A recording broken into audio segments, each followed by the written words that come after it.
talkSPORT Sports Update, powered by the Nissan Van Range. Supporting van owners to get the job done. Search Nissan Vans or head to your local Nissan Van Centre. With your headlines at 1 minute past 10, I'm Nick Ellaby. Good morning. Some breaking news. Liverpool manager Arne Slot's confirmed summer signing defender Giovanni Leone will be out for around a year with an ACL injury.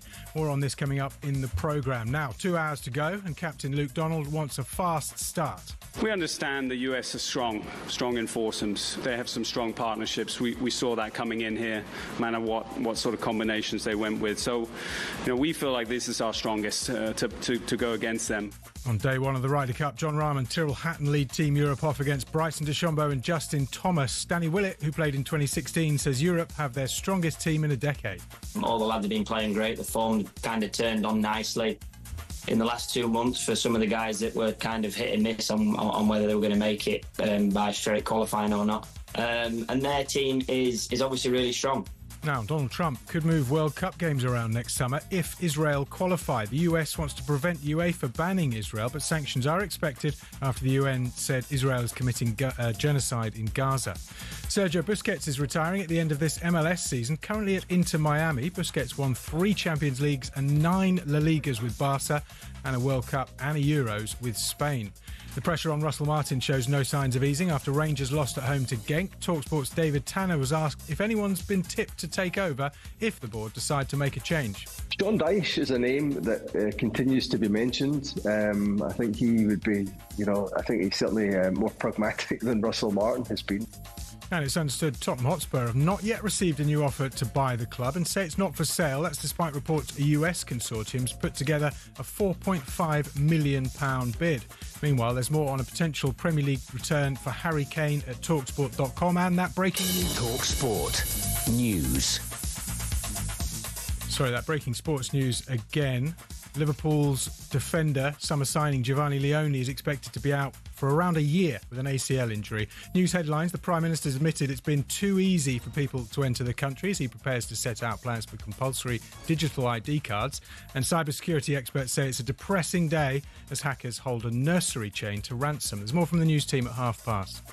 talkSPORT weather with QuickFit. Come rain or shine, wherever and whenever suits you with our mobile tyre fitting service. Now that will have you driving away happy every time. Conditions apply.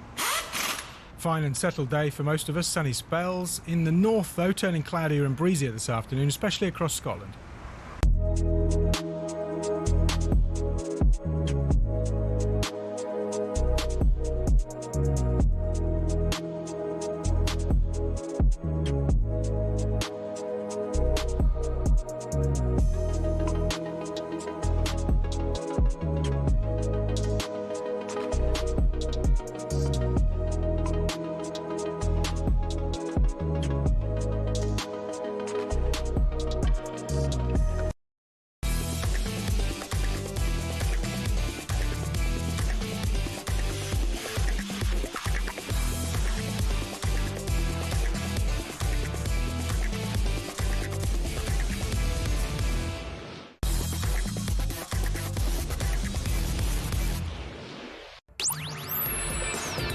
Hello, very good morning to you. It is Sam Matterface, Alex Crook and the former Watford captain Troy Deeney live on talkSPORT this morning. So welcome relief for Unai Emery as Villa are up and running for the season, but Ollie Watkins still is not. For the likes of Watkins and Morgan Rogers, how do you as a player overcome the tough times? Is there such a thing as the footballing yips? We'll get into it with Troy Deeney very shortly. You can have your say as well. 03 717 2233 44. Meanwhile, the Blackburn versus Ipswich washout is to be replayed in full. Should the league step in and cover the cost for fans? And also today, Rangers' abject start to the season continues, and after the tragic passing of Billy Vigar yesterday, why aren't concrete pitch surrounds banned?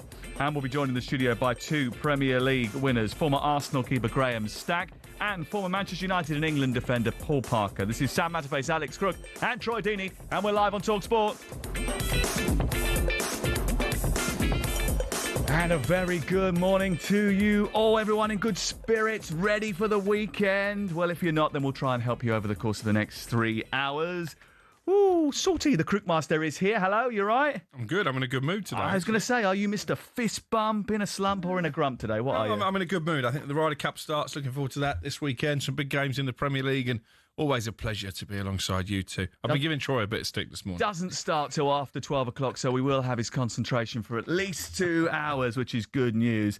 Celebrity SAS champion, Watford legend, Forest Green Rovers ex-manager and green tea guru Troy Deeney is here. Hello, you okay? I'm great, but how are you? Have you recovered? Listen, I'm going to get this out of the way. I'm going to get this out of the way right now, because everyone knows I love rules, right? This is true. Rules over red cards and suspensions are pretty murky, though. For example, Gravenberch was sent off on the final day of last season and didn't get suspended for the Community Shield, which is no longer a friendly and hasn't been for a very long time. It's a proper competition game. The other night in Liverpool versus Southampton, when Hugo Ekitike gets sent off, before I say which game he's missing, I'm on the old messages, producer, statsman, what's going on? Right, well, check that for me before we say, okay? Anyway, initially it suggested it's one game, then we clarify it's another one. We tidied it up very quickly. But during this period, after we confirmed that he'd missed the weekend, but during the period, in between all the clarification messages, this fella is battering me, getting in my way with messages, bashing me with them, aren't you?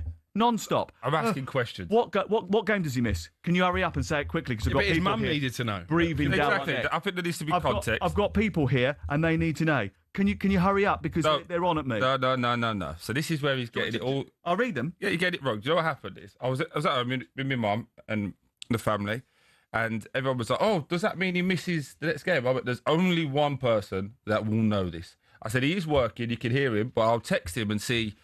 If he comes back to us, great. Does it? He's blue tick straight away, and then he comes straight on it." My mum's like thinking this is magic. By the way, I've got the power to message somebody on the telly, and the telly starts talking back to her.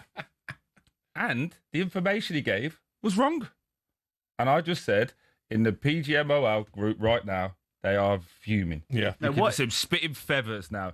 FA Sam has let us down. I actually got a message from Howard Webb via the PR department. He said that your membership of the PGMOL, your life membership, has been rescinded. You've been blackballed. You're no longer FA Sam. He actually said to me... You're no FA Sam. His text message cut deeper than anything else. It was when he said, they're going to kick you out of that PGMO. Anyway, he is suspended for the weekend, which is bad news for Liverpool, because they take on Crystal Palace this weekend, and that's a tough enough task at the best of times.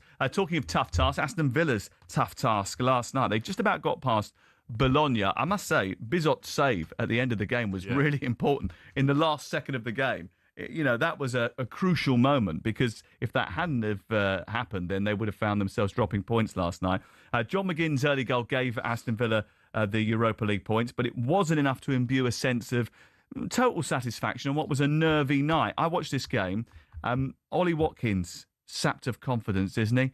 Explain to me what's going on here, because that penalty was amongst the tamest I've seen him take. I think he's tried to go safe down the middle and try to just get himself off the mark. The weird bit, well, I've just rewatched it there, is it's the run-up for me. He slows down right at the end. It's like he's trying to... for anyone who plays golf, you'll know this, Crookie, you do it a lot. But when you're putting, when you're in the rhythm, you're just putting it, like you're just going for it. You're not overthinking. No, he's trying to just nudge it and try and nudge it and follow it in. And unfortunately for him, he's just going through a bad moment. The only slight bit of advice I would give him is that everyone goes through bad moments. You can't be a striker and not go through dead patches. I think you just got to go back to basics. Just go back to basics. Didn't score last night. He has failed to score in each of his last 7 Premier League appearances, which is his longest run since going 8 games without a goal between April and August 2024. But the data's not great. I mean, the shots on target, the shots, the XG, it's all much, much lower than it's ever been before, and I wonder what that lends itself to. But he's not the only one, is he? There's a few of them that are lacking a bit of confidence. Well, just on the point on Ollie Watkins, it's not like he's missing loads of chances. And he's not getting them. You've alluded to it there, and Jim Proudfoot mentioned it. I think he'd had 4 shots or something in the Premier League so far, so it's not a team that are creating a lot of chances. I think Ollie Watkins, when he's at his best and when his confidence is high, actually creates some of his own opportunities. He did for the penalty, didn't he? Yeah. But I think just to go back on that, I've watched Villa twice live this season. he's not running with that intensity anymore. He's not trying to get slipped down the side. He's not demanding the ball as well. So I take your point. He hasn't had a lot of shots, but he's also not now demanding that they give him. I go back to when he had Duran, when he had Rashford there. He had that chip on his shoulder that they're trying to get rid of him. And I was on this show defending him. Now he's got a little bit comfortable that he is the man.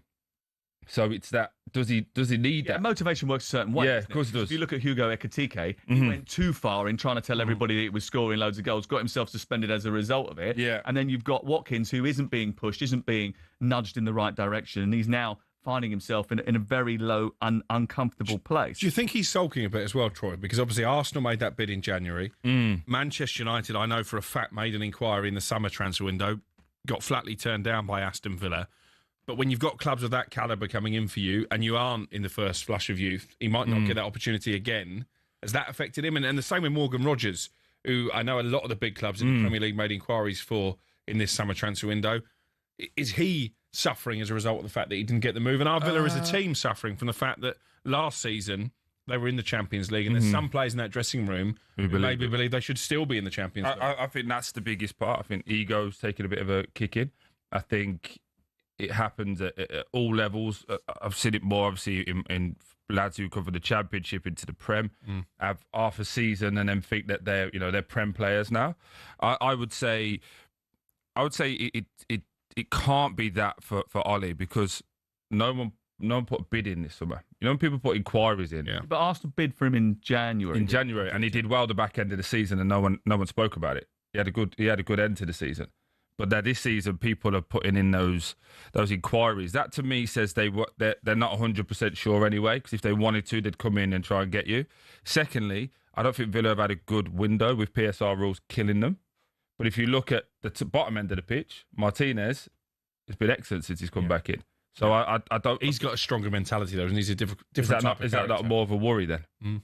Is that not? That's more the question for me. Well, I wonder what Aston Villa fans are thinking about this. 03717 223344. I mean, he isn't the only one, and I mentioned that earlier. Morgan Rogers looks off it. He's struggling to rediscover his best form. Everyone looks a little bit off it in comparison to last season, the season before.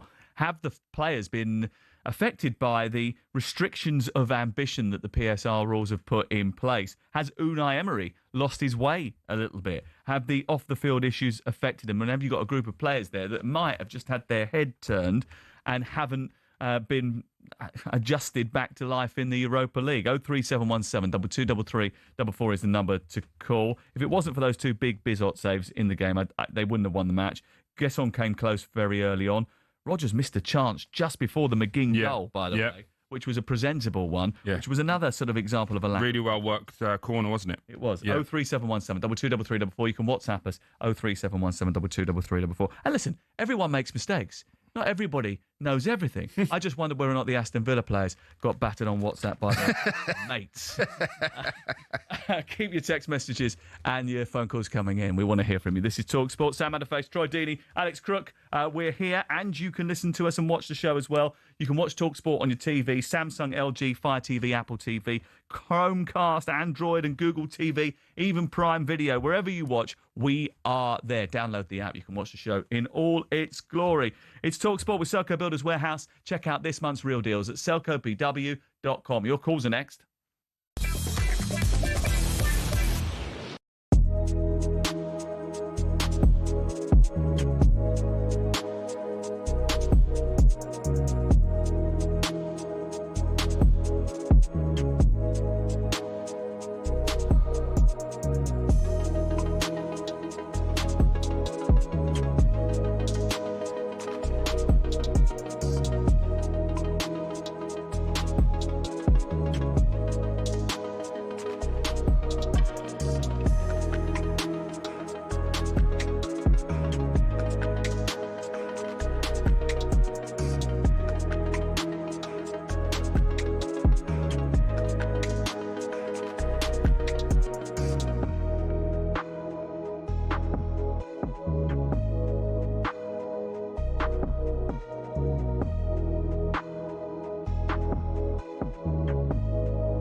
welcome along. It's Sam Matterface with Alex Crook and Troy Deeney. We're here right the way through till 1 o'clock. It's Friday. Listen, John McGinn said after the game yesterday when Aston Villa just about overcame Bologna by 1-0, we'll take anything that is coming our way. It's a collective responsibility and we've not been good enough so far this season. We can take the praise when it comes, but we are being criticised at the moment. We are not happy and with what we are doing on the park. We know we need to turn this around. So let's see if we can put our finger on what exactly is the problem. Scott is an Aston Villa fan. He joins us now. Scott, what do you reckon the reasons behind it are? Good morning, lads. How you doing? All right? Very good, thank you, pal. Good, yeah, not so bad. Yeah, no, I've been, I believe, I was out in Spain actually watching it last year, the Man United game. And I think we put all our eggs in one basket, relying upon that to then, give us a bit more scope PSR-wise and signings. Don't think it's been a great window. I think, Troy, you might have alluded to it for us. But I also believe just watching us the start of this season, it's been such a hard watch. It's been difficult. You're watching and you're like, well, what has happened? The high line's gone where it was like, risk and reward a little bit. Rodgers and Watkins look, Troy, you'll know as an ex-pro, in your heart of hearts, I don't think they want to be there.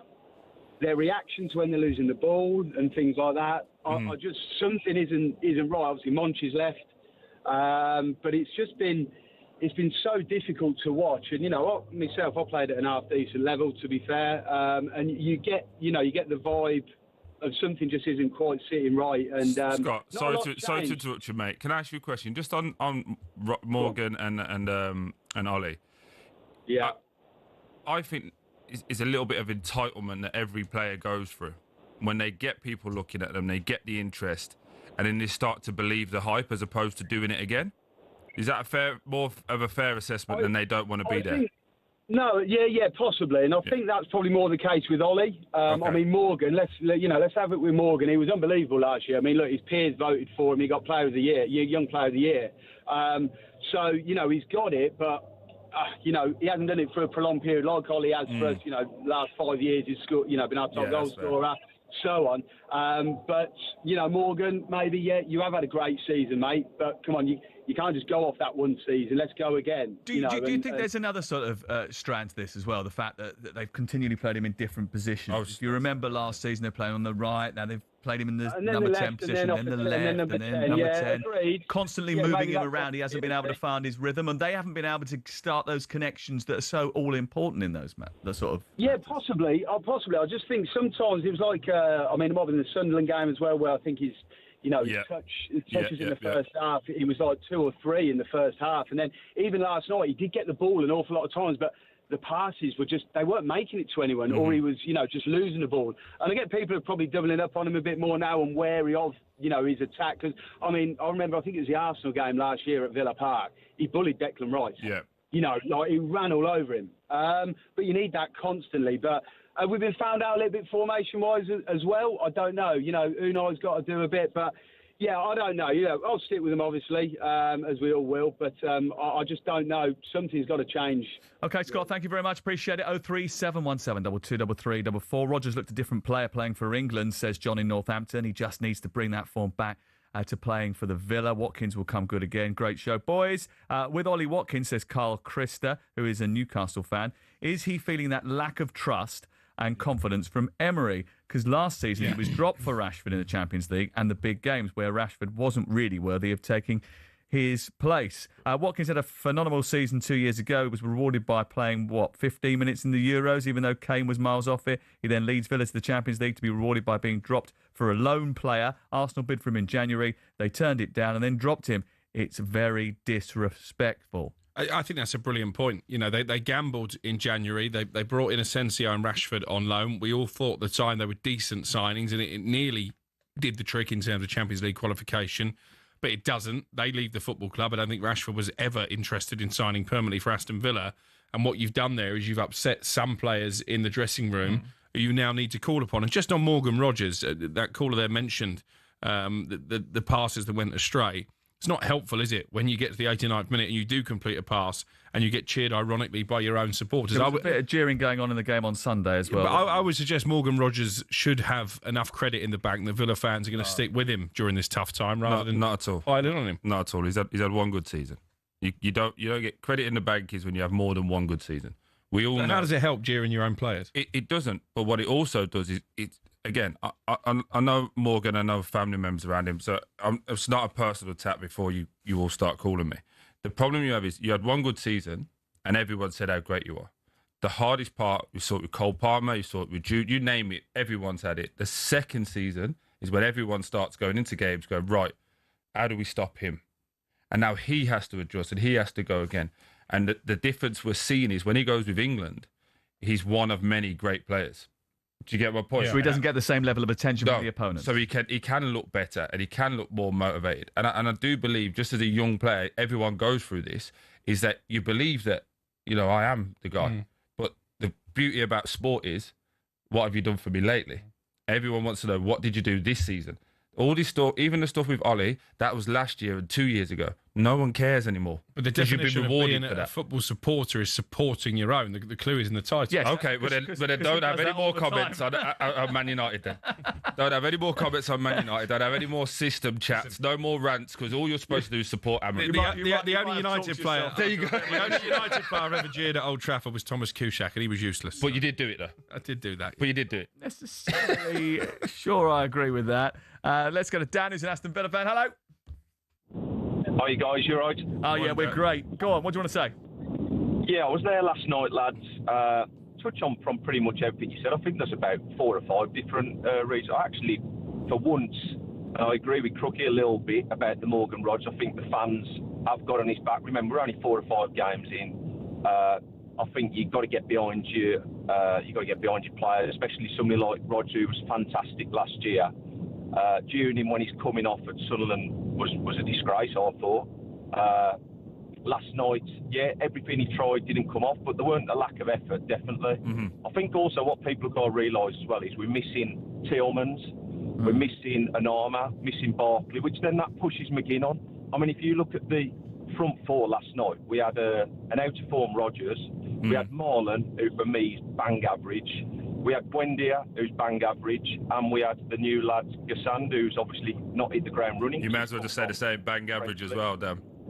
Bang average, yeah, exactly. So, and if you look at last year, we needed, up until the end of January, we was literally going to finish 8th or 9th. Then we bought some quality in with Asensio, Rashford. So you got Asensio, Rashford. If you throw into the mix McGinn pushing on, and even Ramsey pushing on, who was lost, I just think that's where, if you look, I just went there last night, I looked at the team, the crowd was flat, there's probably 3,000-4,000 empty seats.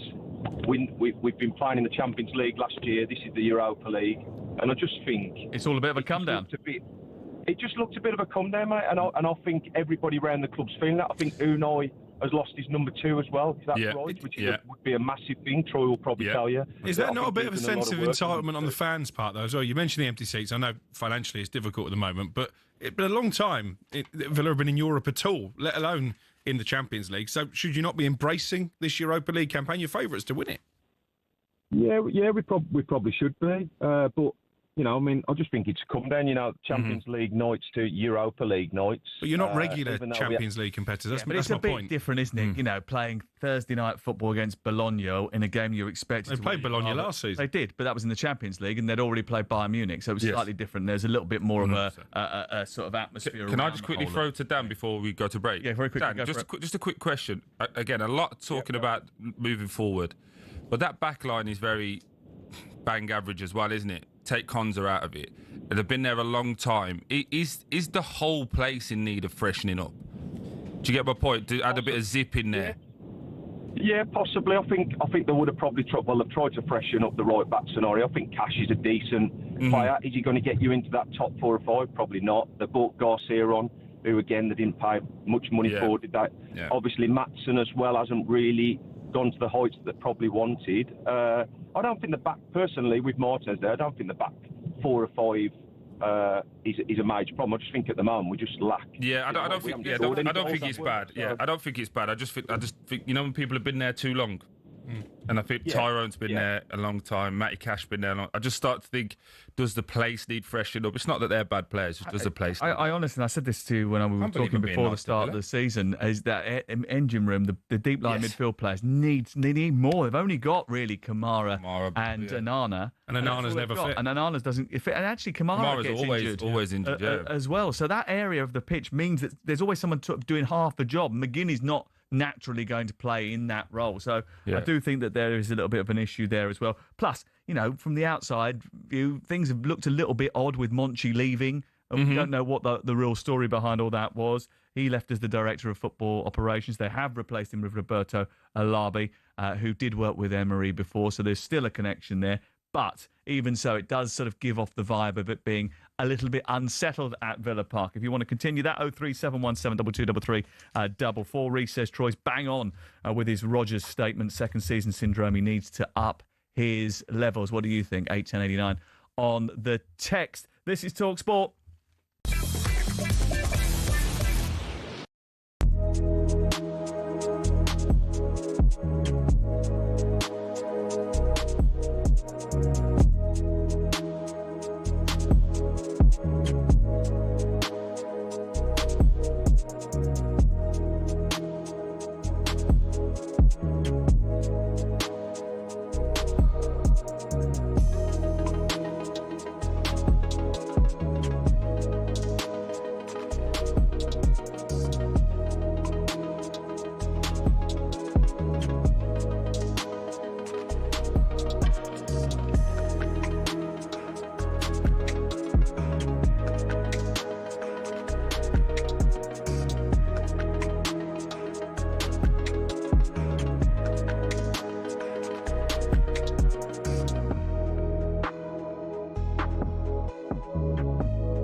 Hey everyone, good morning. It is Sam Matterface with Troy Deeney and Alex Crook. We're here till 1 o'clock this afternoon. Rangers are not happy after another defeat last night. They've got 4 wins from 14 games this season.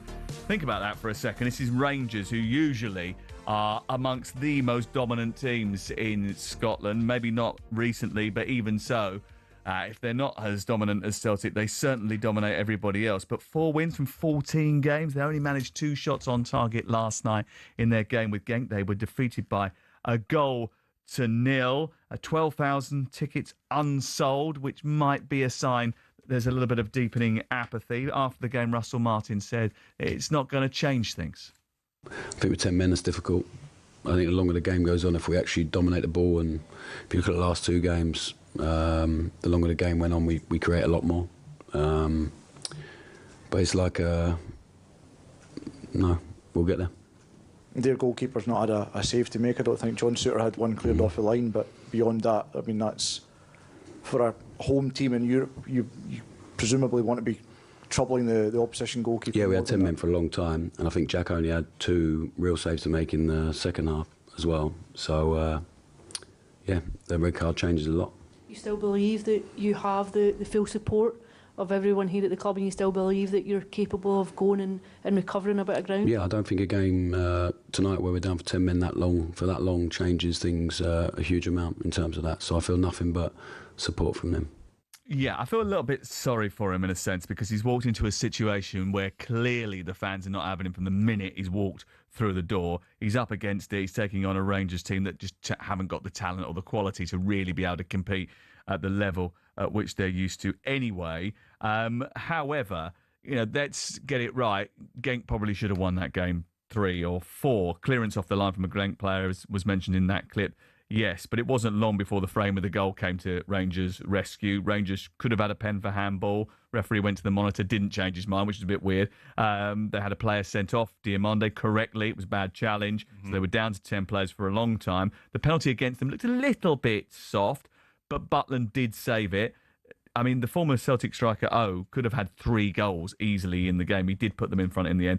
They aren't great, but nothing went for them last night. But what did you make of his comments afterwards? I think you got to know your audience.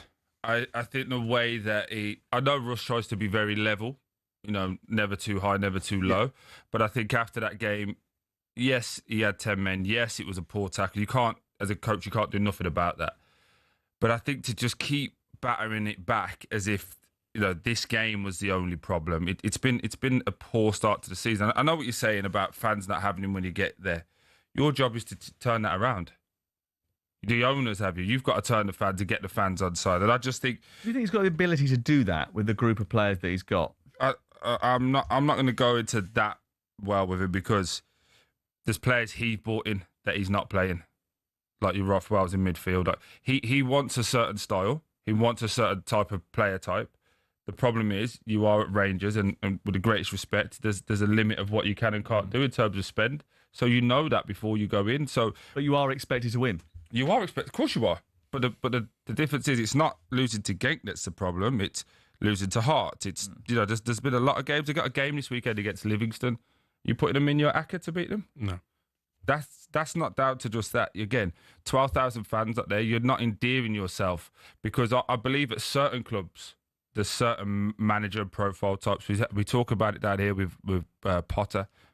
Him at West Ham, it just doesn't fit. You need to be front-footed. Those fans need to believe that you get it and you're driving it forward. This modern-day coach of batting things back and having little to no emotion doesn't fit with those people, with those sets of fan bases. So for me, he's in borrowed time, but he had a difficult start at Southampton, would be the ray of light I would give to Rangers. He had a difficult start at Southampton, and then he turned it around and he ends up getting them to the playoffs. So they went on a 25-game unbeaten run, didn't they, after a really steady start to the campaign. I think you might be right, I think fans have got to the end of their tether of the sort of platitude manager. Yeah. Just says, very sort of nothing statements in answer to questions after a game. They want personality. They want front-footed edge. They want people some to truth. show that they're, and they want truth. They want understanding. So they demand a little bit more from them. I think we're seeing it a little bit with Arteta as well. Like, he's done really well at Arsenal, but you see the defensive attitude he has when he's going back at media recently, especially around the Man City stuff,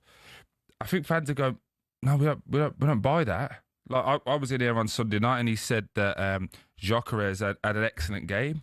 It's like, I know you've got to get him on side, but we could all see through that. Do you know what I mean? I think having that little bit of like level is great in the hard moments, but you are allowed to show a little bit of personality. You are allowed to show a little bit of who you are. And I just think we're becoming media trained and fans are seeing through it. I think what a lot of managers don't appreciate, and I like Russell Martin, by the way, I think he was harshly treated at the end by Southampton fans.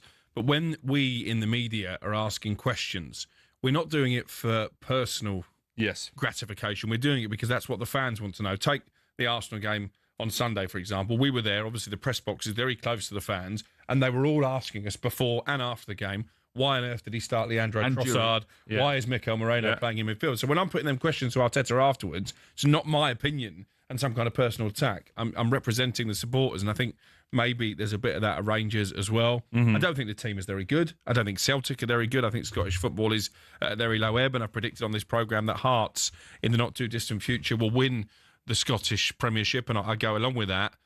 But it is becoming difficult to make a case for Russell when you're second from bottom in the table, when you're losing at home to a team who are well down the table in Belgium, and you're not seeing any obvious evidence of it changing anytime soon. I think the Rangers board have got a big decision to make. But the question I would ask is, who wants the job? Because you go back to the summer, the whole recruitment process was a farce. Gerrard didn't want it. And at one stage, I think even Russell himself thought that Steven Gerrard was the preferred candidate. They toyed with the idea of Ancelotti Jr. because I think they just wanted a big name, the 49ers. There's been some talk of Jose Mourinho.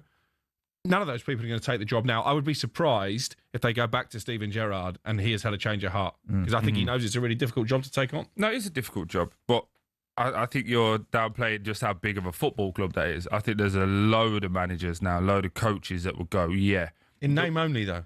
Yes, this is not the Rangers. But actually, Jose said that, didn't he? He said, you can talk about the fact that there are only 2 teams in Scotland and that the level is low, but actually they are big clubs with big fan bases and big potential. And if they do get the right investment, look, we talk about. But can the club still match the fans' expectations? Well, the answer is no. But it wasn't that long ago that they were in the final of the Europa League, if you remember rightly. You were there that night, so they can, in a sense, still deliver above their station. But I look at Celtic and I feel like the Celtic board have got a lot of money in the bank. By the way, you look at the accounts. They've got a lot of money in the bank, and they just turn around and go, "Do you know what? We've got enough here. We don't have to spend any more than what we've spent because we know we can do enough with that group to stay where we are." And if they're not in the Champions League, they will spend, every time they get in the Champions League, they will spend money. But as soon as they are in the Europa League, they go, do you know what? Leave it. It's not worth it. And they won't spend it until they know whether they shouldn't be sleeping on Tony Bloom and Hearts. They shouldn't be, but they can afford at the moment, and for the last few years, they've been able to, which is why they've been amassing that money. So the quality of the overall quality of the league has come down rather than being raised. Well, we are going away from the fact that if you're a coach with Russell Martin. And again, it's probably similar to Potter. This doesn't look good for you. You've had a big job at... He'll know that. He's not stupid. No, but it doesn't look good for him because we talk about him as an elite coach, which I believe he is. But Rangers hasn't worked. Southampton hasn't worked. Southampton did work. He got them promoted. The team was rubbish. They got relegated. The team wasn't rubbish in the Championship. Was rubbish. In the Championship. The team in the Premier League was rubbish. The team manager would have kept that team up. But the team in the Championship was not rubbish. No, but he got them up. He did his job. But the point is, and then you have to kick on. And then you can't kick on if you've still got Jan Bednarek at the heart of your defence in the Premier League. But again, I have this problem with you all the time. I know they're your mates, and I get it. You got to look after them. But every time they sign somebody who's good, they had a part to play in it. Whenever they signed somebody who was bad, it was all the board's fault. Every time. Jan Bednarek. No, but I'm saying every time that they sign somebody, it's like if it's good, it's my mate had something to do with that. And Russell's happy or Eddie's happy. If they do it bad, I've just said it's becoming difficult to make a case for Russell to keep his job at Rangers. But I think he's harshly judged at Southampton because he got them in the Premier League. Yes, he didn't keep them there. But do you think he changed or adapted anything of his game? No. I don't think it would have made a difference if he did. I agree. Let's ask Greg how he feels about Russell Martin. He's a Rangers fan. Veer us back on topic. Greg. Sorry, mate. Hi, Sam. How are we doing? Good, mate. Go on, go for it. Did any of you hear Russell Martin's words before the match last night? Remind us. He turned around and said, Europa League competition. He says a lot of decent teams in it. He says 8 hard matches, but we definitely ain't going to win it. They're not going to win it. Well, Rangers aren't going to win the Europa League, are they? Well, you don't want to hear that before. Sorry, please, Greg, go on. That's not great PR, is it? A couple of years ago, I bet you nobody thought we'd have got to the final under Giovanni Van Bronckhorst. Yes, exactly. And then Rangers fans wanted him out, didn't they, not long after? Are you blaming the Rangers fans for their starts of the season? They've won 4 of 14 games. I'm just saying there's been a few good managers who've gone to Rangers and not succeeded. I'm not saying Russell's perfect, but I don't think it's very good. Greg, please carry on, because you actually haven't said anything. The thing is, but see, no matter how bad Rangers have been doing in the league, and granted they should be doing much better considering the results they've got compared to the rest of the teams in the league. Mm-hmm. But even under Clement, Van Bronckhorst, Harry Ferguson, Michael Beale, Rangers maintained a solid European performance every single time they played, and you can look up the stats. And as soon as Russell Martin comes in, everything's away. He says he managed to get a new tradition in at Rangers. He's destroyed the whole tradition. Teams are coming to Ibrox now, and they're not even parting the bus. They're going for it because how open Rangers are at the back. And then he goes and says, Chermiti, 10 million. See, to me, I can smell a rat in that signing because he never done anything with Everton to prove he's worth 10 million. No. And Kevin Felwell, who used to be in at Everton, somehow signed him for 10 million. It's as if there's your 10 million back. Yeah, well, we don't know what the situation is there, but what we do know is that, you know, obviously Rangers doing their very level best to try and bring players in at a certain value in order to try and satisfy both the financial restrictions and try and get the team to answer the critics that the fans certainly have become over the course of the early part of the season. 03717 2233 44. That is the number to call. 81089 on the text. We'd love to hear from you. This is talkSPORT. It's Sam Matterface, Troy Deeney and Alex Crook. And we're here right the way through till 1 with Soccer Builders Warehouse. It's where the trade go.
It's talkSPORT, it's Sam Matterface and Alex Crook with Troy Deeney here today. And look, I think firstly we have to pay tribute to Billy Vigar, the 21-year-old of Chichester City, who was placed in an induced coma following an incident during Saturday's match with Wingate and Finchley, and sadly passed away yesterday. He was treated by ambulance crew before a helicopter rushed him to hospital after he collided with a hard pitch-side surface. He was taken to the hospital, placed in an induced coma, and after the game was obviously abandoned completely, the club confirmed that Vigar had suffered a serious brain injury. The injury was so serious that he tragically wasn't able to recover. And this is a story that obviously has affected football quite keenly. I was with Arsenal on Wednesday night, and certainly as he was an academy product of their club, they were clearly affected by it. And there was a lot of talk in the build-up to that game about the sad incident.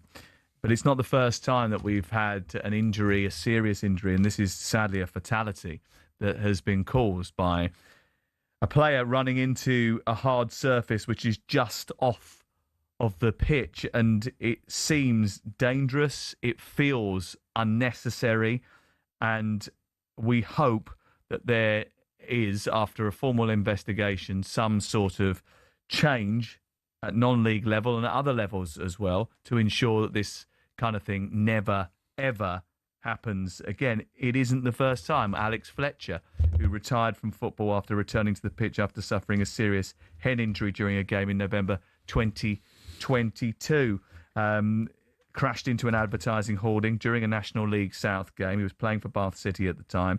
He needed emergency surgery. He's deaf in one ear as a result. He was in a coma for ages. And he had to learn to walk again. And we spoke to him on this programme not so long ago, and he was saying that, you know, they've got to sort out these hard surrounds at football pitches. So I think first and foremost, we can all agree that surrounding the pitch with a brick wall isn't such a good idea. I mean, it may have worked sort of back in time. I mean, my football club itself is around 100 years old. And I can't imagine there's been much update to the surroundings of the pitch since then, when players might not have been as quick or as physical as the game is now. So what I would suggest is a softer pitch surround. I mean, we see like kids' soft play areas padded with this sort of soft material. And I think that would at least go some way to absorbing the impact if a player was to collide with it. We're fully aware, though, that advertisement's massive in football. So that material is going to need to be accommodating advertising to be printed on top of it. But that would sort of be my first suggestion. And then possibly looking into, reducing pitch sizes, like only smallly, but obviously our thoughts with Billy, his loved ones and friends and fellow players, because it's an unspeakable tragedy. Maheta Malango, who's the PFA CEO, sort of echoed those sentiments in his statement yesterday when he said that all of our thoughts right now with Billy's family and friends and providing whatever support we can to them. He did say this, though: when the time is right, we will offer any assistance as we can as part of an investigation process, specifically information that might be helpful regarding the safety of players in grounds. That includes sharing concerns that we have raised previously around incidents where PFA members have been seriously injured in collisions with perimeter walls and fences, such as that involving Alex Fletcher at Bath City. That was 3 years ago. All footballers should expect to be safe when they go out and play or train, and to not be put at unnecessary and avoidable risk by factors beyond their control. I mean, obviously it is a terrible, terrible accident, but there has to be some good that comes out of this. And surely the way they've got to react, the FA, someone has got to react in order to make sure that every surface that is of that sort of robustness, that's just off the playing surface perimeter, has got to be clouded in padding or covered with some sort of absorbent material in order to make sure this doesn't happen again. Or just knocked down completely in the case of brick walls surrounding pitches. I mean, I can't believe that wasn't enforced after that horrible incident with Alex Fletcher, 3 years ago now? And obviously he was lucky to escape with his life. Unfortunately, Billy Vigar hasn't been so lucky. So this has to be a watershed moment, because you're putting players at risk every time they go out and play on a pitch if it's surrounded by a brick wall. 100%, and also there needs to be help. So if you're these teams who are grassroots, who are obviously dependent on subs or lottery grants or whatever it is, or somebody, a local businessman paying for it of his own pocket, and you want to get rid of these brick walls, which I agree with you, they should, then the FA needs to help these people and give them some money to go and change it and make it. Because again, for me, the frustration, especially around grassroots, is where we all played, but especially where I started and learnt my trade, is it's not safe for everyone to play. The conditions are completely different. One week you'll play on a half-decent pitch, the next week it's an awful pitch, and so on and so forth. But the run-off area is massive for me. It's really important now, because the rules and the guidelines haven't been updated with the physicality and the speed that players play at now. We do a lot of work around referee help. We need to start doing it around at grassroots level. We need to start doing it around players. And unfortunately, in these instances, someone like Billy passing away and thoughts and condolences to his family shouldn't be the reason we go, let's fix it. There's enough people. They've been proactive about it, especially after an incident that's happened before. But there's enough people in those positions, Sam, that are being paid really good jobs to look after grassroots football. Go out and actually really do it. Don't look at the people in your area. Go up and down the country, see how difficult it is. Look at it. Speak to the owners of these football clubs. It's very expensive to run, and they're trying to do something that keeps kids off the streets. It gives them a purpose, and they're happy to fund it all by themselves. Go out and help. There needs to be a coordinated response here. Yeah. It's not just, I don't want to pay for it, we don't want to pay for it, we haven't got this pot to do that, whatever. Everybody needs to come together. And actually, do you know what? It wouldn't be the worst if the PFA came to the party as well. Absolutely. And played a part in I was just about to say that. Because this is about player safety. Yeah. This is about people going out, trying to apply their trade. We all want to see players go and express themselves and play at their very, very best. We do not want to see a tragedy like this happen on a non-league football pitch on a Saturday afternoon. And it can't happen. So whatever it takes to make sure it doesn't happen again, we have to make sure that we do it. This is talkSPORT.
Nick Ellaby. Good morning. The Ryder Cup foursomes get underway in just over an hour's time.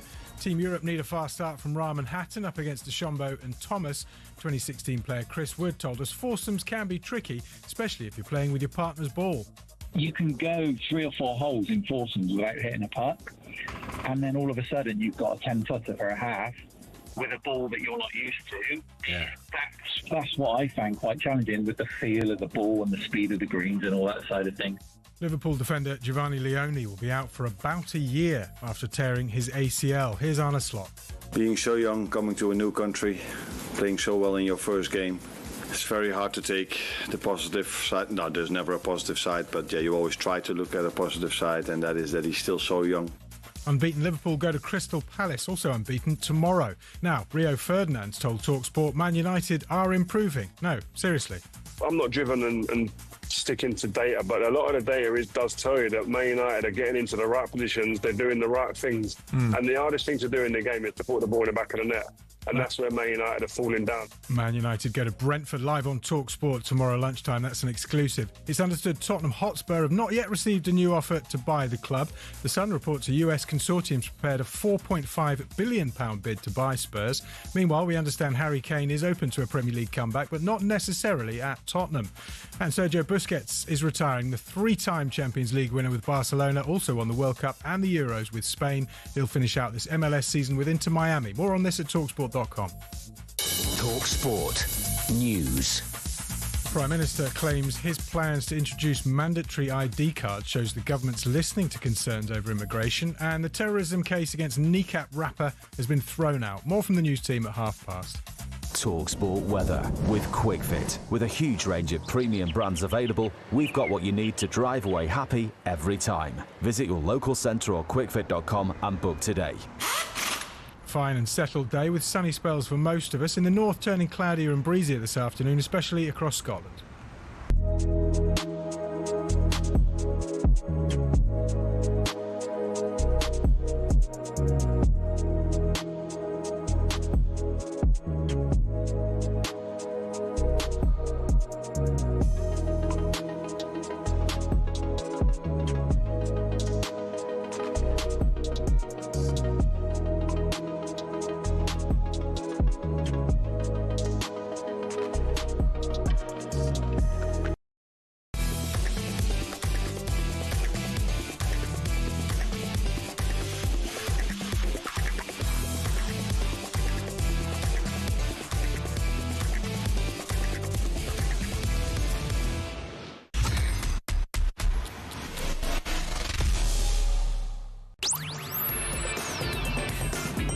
It's talkSPORT Friday. It's Sam Matterface with Alex Crook and Troy Deeney. What are you looking at each other like that for?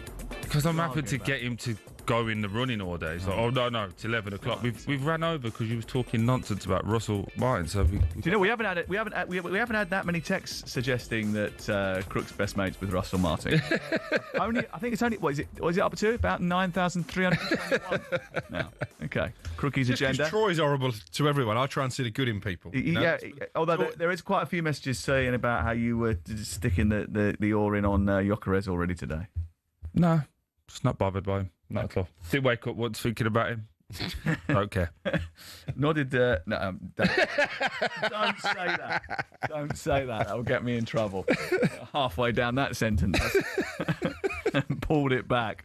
Right, let's talk about Blackburn against Ipswich, because the washout that was over the weekend is going to be replayed in full. Why? Listen, Troy will come in a minute, but I think they were damned whatever way they went here, because obviously if they decided to replay the whole game, that benefits Ipswich. If they decided just to replay the 10, 11 minutes that were left, that benefited Blackburn. So someone was going to be unhappy, and I know Did Blackburn not earn the right to be benefited by the fact they were 1-0 up with 10 minutes to play and Ipswich were down to 10 my personal players? view is, and I know that the ref has pushed back on this because he cited player safety, I think once you get to the 79th minute, as they did, I think you've just got to sort of see the game through by that stage. Do you agree? The EFL said that 3 championship directors abstained from the vote when they were asked to see what, they all got together and decided what the outcome would be. So it was a democratic process. My view on it would be, it was democratic. Yeah, that's what I'm saying. My view on it would be that if you get to 79 minutes, your team's winning 1-0 and the other team's down to 10 players and you cannot, for whatever reason, you cannot continue the game, you just call it, don't you? Yeah, look, I think either way it's poor. I actually take Crook's point. Either way it's poor. But let's talk on what they have decided to do, which is to replay the full match. They've written off the goal. So Todd Cantwell doesn't get the goal, but was it Greaves? Greaves gets suspended. He's still suspended. Yeah. How does that make any sense? How does that make sense? That's been the rule for a long time. In fact, but the game doesn't exist. Yeah, it never happened. But I remember Kevin Watson works for talkSPORT. He scored a goal for Swindon. I think it was his first ever goal. I'm going back 30 years. Yeah. And it was a 25-yard screamer. The game gets Things abandoned. have moved on a little bit. Well, no, but obviously it hasn't. The game gets abandoned. His goal gets chalked off. There was someone sent off in the same game, and again the suspension stood. So that has been the but how logically does that make sense? And also think about the fans, right? The fans have gone up there from Ipswich to watch this Blackburn. They're not going to be complaining, are they? They lost- Ipswich fans. Well, I don't know. Yeah. They've got to go and do it I again. think they will. Again, I was just saying. Sometimes you lose football matches, and you can't, not everything's under your control. Yeah. 10 minutes left. I think most of the game has been played. But the point I was making in the break to Sam was, again, it's got to be a Tuesday or Wednesday night now. Yeah. There's nowhere else on the weekends to put that in. Makes a major difference to attendance. Of course it does. It also makes major difference to the people that want to go, that are supporters, but now maybe they have to lose hours at work because it's a big old slap to get up there. So in my opinion, I said it in the break, the EFL have to pay for everyone to go. They have to. Which they're not going to do. And I would also like it to be that if everyone's fit and available, the same team that started has to play. Started as brand new. Except for Jacob Greaves? No, I think he should play. To me, that's baffling. How the goal scorer doesn't get the goal, but the kid who gets sent off still gets punished. Do you think also maybe in the interest of sporting integrity, Ipswich should walk the ball into their own net in the first minute? So they start 1-0 down? Yeah, they're not going to do that. They're not going to do that. But again, if you've started from scratch, it's 0-0, it's just a fresh game for everybody, then you just do it as it was. Why don't they just come back the next day and play the last 11 minutes? Because that's too simple. Would the pitch not have still been waterlogged? Would it have dried out in time? All right, the day after. Whatever. Yeah. Just get it done as quick as possible. Find somewhere. I think it's unfortunate. 11 minutes. How many games get You're abandoned? never going to get a level playing field. Of course. It's always going to be skewed. Whatever decision you make, it's going to be skewed. And do you know what? I don't really like giving the refs any credit, but fair play to him. Because that's a big call to make, isn't it? At 11 minutes at Blackburn. It's like this rain bomb. But again, how many would have made no decision and just kind of toughed it out for the last 10 minutes and just got it over with, or maybe even called it a few minutes short, no extra time. But I just think when it's at this point, you've got to help out now. EFL, you have a commercially it's going to cost you, but long term it might make you. If they made that game free, even for the Blackburn fans, how many new fans do you get in? How many young kids can go to the game that probably couldn't before? So you're saying that Blackburn can't charge people to come? No, I just said the EFL should just cover it. And the cover EFL whatever that should game cover is. everything. I just say cover it. In what sense? Cover what? Cover the travel for Ipswich fans. Lay on 20 buses if you have to, and it's going pick it up at this point, and it's going back there. The tickets are free, and then go that way. They're in a position to now commercially go, yep, it's an unfortunate situation, but they keep talking about how the EFL, the attendances are dropping, people aren't watching the games now. There's an opportunity. Go and get a load of young kids involved. But it ain't going to happen, is it? Then there's no way that they're going to do that. Well, then it's a stupid section and we shouldn't have done it. Well, because everything we've said, we can't do nothing about it. I tell you what is a problem for me, that there was no precedent really, or no already mandated position of how you act in these circumstances, because it's not as if it's never happened before. There might be now. You would have thought that there was some sort of process in place, and that's why I said to you earlier on when we were discussing it, you know, if a game gets to 75 minutes, I think, you go, do you know what? If we get to a situation where we cannot play the rest of it, we call the result at that point. Can we not have a chat with whoever? You can probably do this because you know everyone at the FA and all of that. That's not how do we? I'm out of the group now. How does the logic go? Right, the guy who scored, you lose that goal, but the guy who sent off, you stay. Just someone explain that. Well, presumably, and Sam reads the rule book more thoroughly than I do. But no, not all the time. That is down in the rule book. I'd imagine that is down in writing, isn't it? Yeah, because I suppose the idea would be that the player still made a transgression, and therefore, in order to punish him for doing it and to ensure it doesn't happen again, the red card will stand. If you headbutt someone in a game and you get sent off, and then the game gets cancelled, and you happy days, you don't get away with it. Happy days, just go again. Yeah, that's that. But my point is, I've scored. Todd Cantwell may have a bonus attached to that. He may have a contract attached to that. You don't know, and that gets wiped away because what did I do wrong? as a goal scorer. What did I do wrong? Nothing. So to me, You'd still count it, wouldn't you? Oh, absolutely. Of course you would. But my point is, you're benefiting the guy that got sent off, because he's still losing the game and nothing happened. But I now don't get that. I don't get the goal. There is a precedent for it in international football. And I mentioned this to you earlier, and I was Have you pretty been typing? sure. Has he been typing? He's been on about this all morning. I've been on about this all morning, and I was absolutely certain that it happened. Have you got this right? This is not another Hugo Ekitike moment. Hey! Leah Williamson came back the day after a game had been stopped, restarted the game with a certain number of minutes to go, and took a penalty and scored. They just played out the last few minutes of the game. That's what it was. It was basically, I think there was 3 or 4 minutes left. They stopped the game, came back the next day because of whatever reason, and the first act was for her to take a penalty. She scored it, finished 2-2. There you go. Let's get to the break quick. That's happened. So you could play the game, the rest of the game, the next day. It has happened before. Thank you for that. Good use of your time. Though. Yeah, thanks, mate. I'll tell you what. I love Fridays.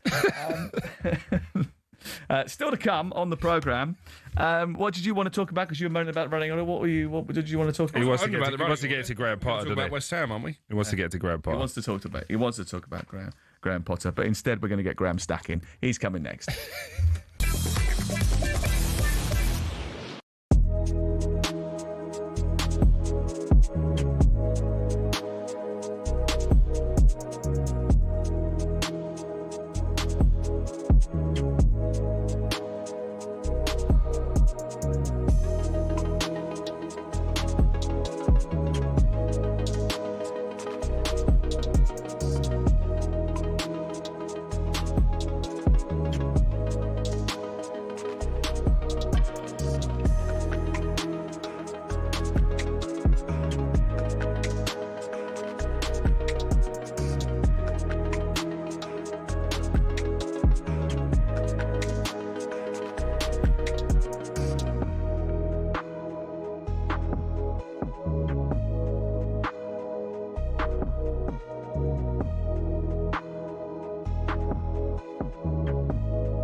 to talkSPORT. It's Sam Matterface, it's Alex Crook, it's Troy Deeney, and I'm delighted to say the former Arsenal goalkeeper Graeme Stack has joined us in the studio. Good morning. Good morning. How are you? Okay. Very good, thank you. Good. You're putting on this big event, this boxing event at the Grosvenor Hotel in Mayfair on October the 18th.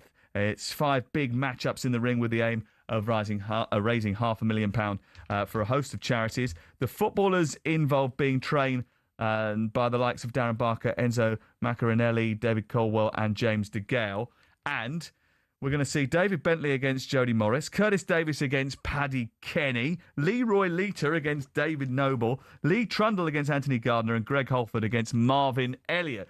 Clearly, they'd obviously seen the dust up between Conor Benn and Troy Deeney and realised that the insurance money was just too big. That's why you're not on the bill. But this should be a fantastic night. Why on earth are all these footballers wanting to beat the hell out of each other? Do you know what? There's a number of reasons, really.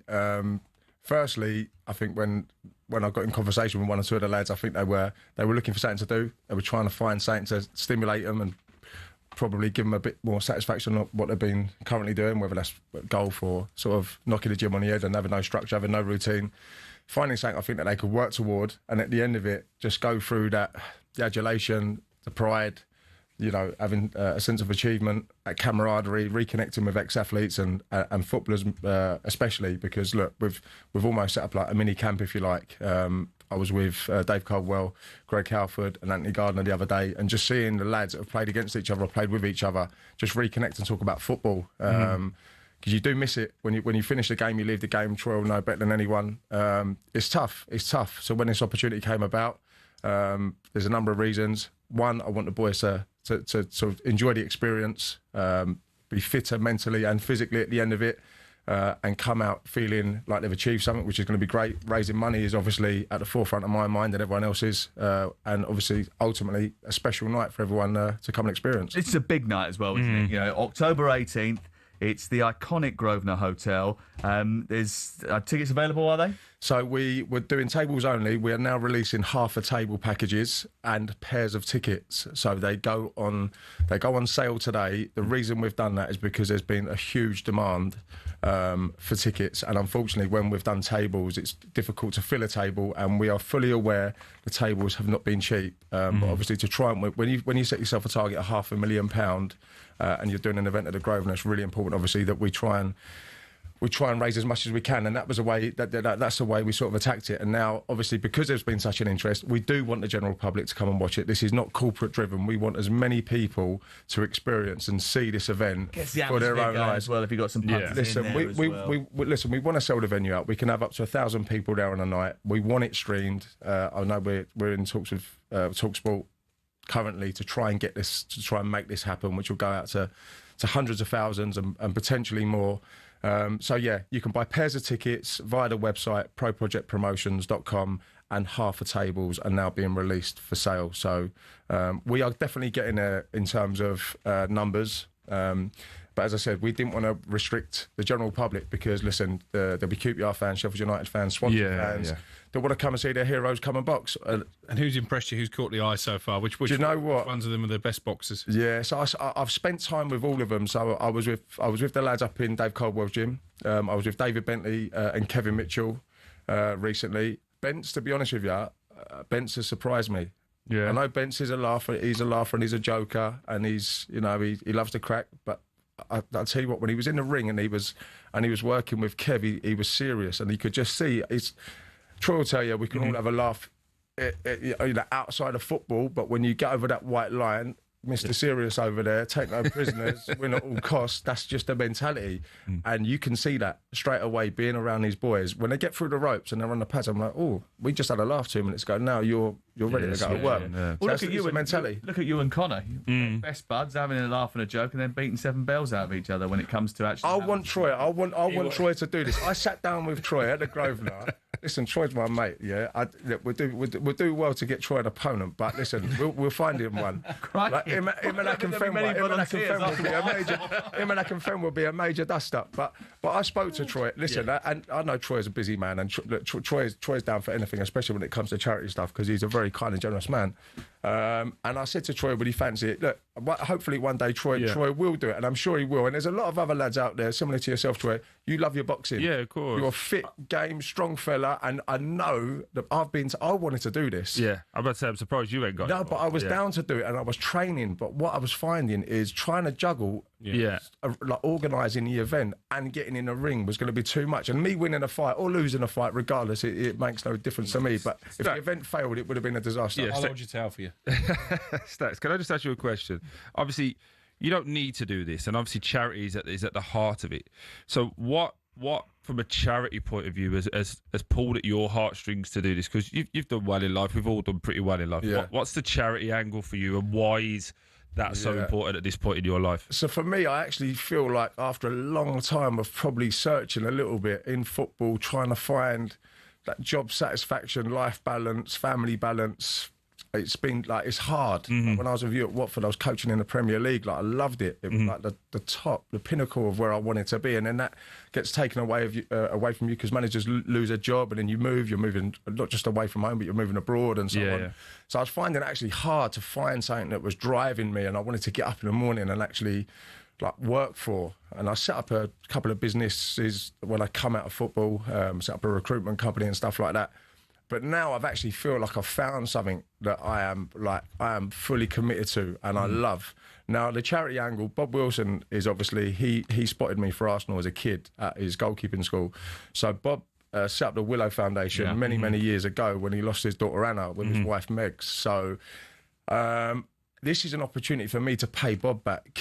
You know, I want to raise a lot of money for Bob. He gave me my opportunity to become a professional footballer and have a decent career. So for me, this is special because I want to raise money for him. Yeah, he's a wonderful because he helped me, and now it's my chance and my opportunity to help him and the young people he worked with, giving them special experiences. Now I went to Barnet Hospital the other day, so it's a charity called Helping Hands. They work from Barnet Hospital, and I was in the ward.